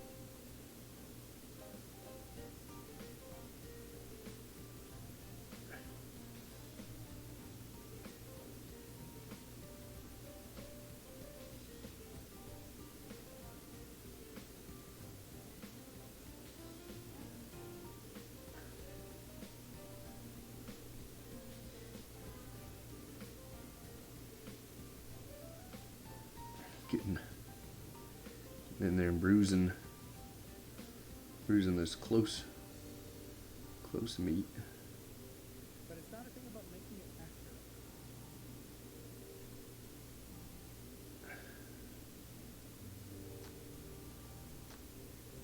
It's not about getting all the errors. It's about getting it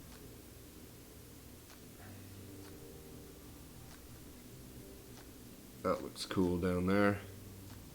Nice and bruisey.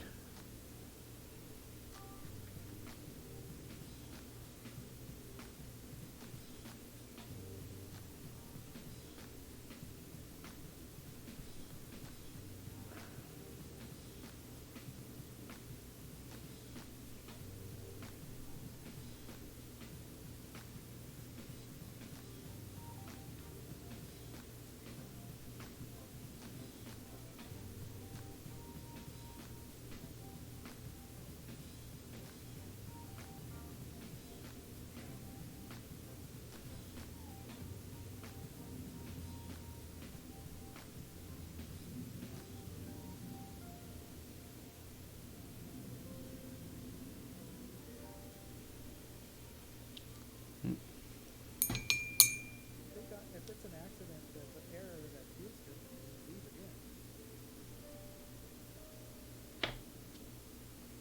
You want those.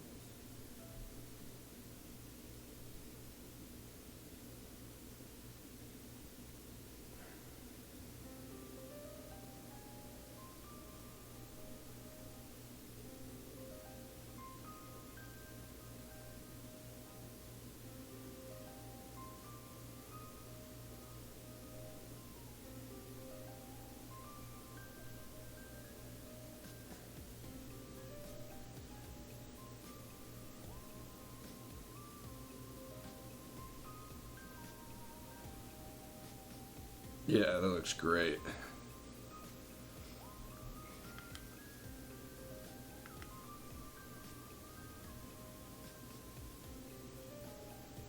I think I want to do a little bit.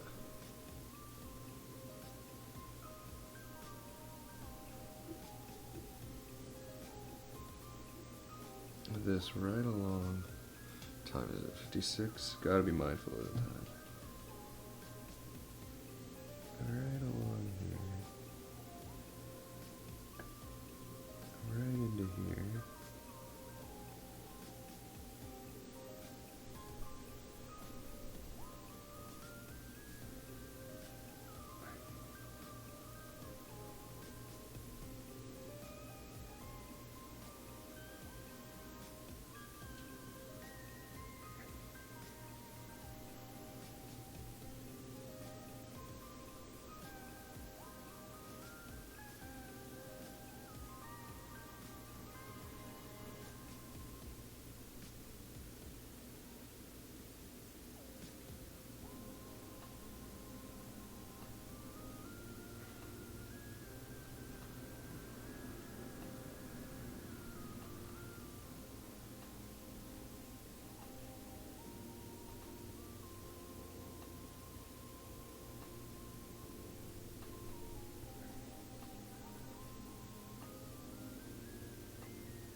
those bells mean.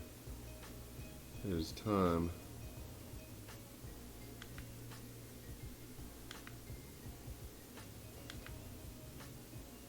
For me to go. But man, that bruising is looking good. Alright, and on that, I will jet. I'll catch y'all later. Have a great day. As always, just keep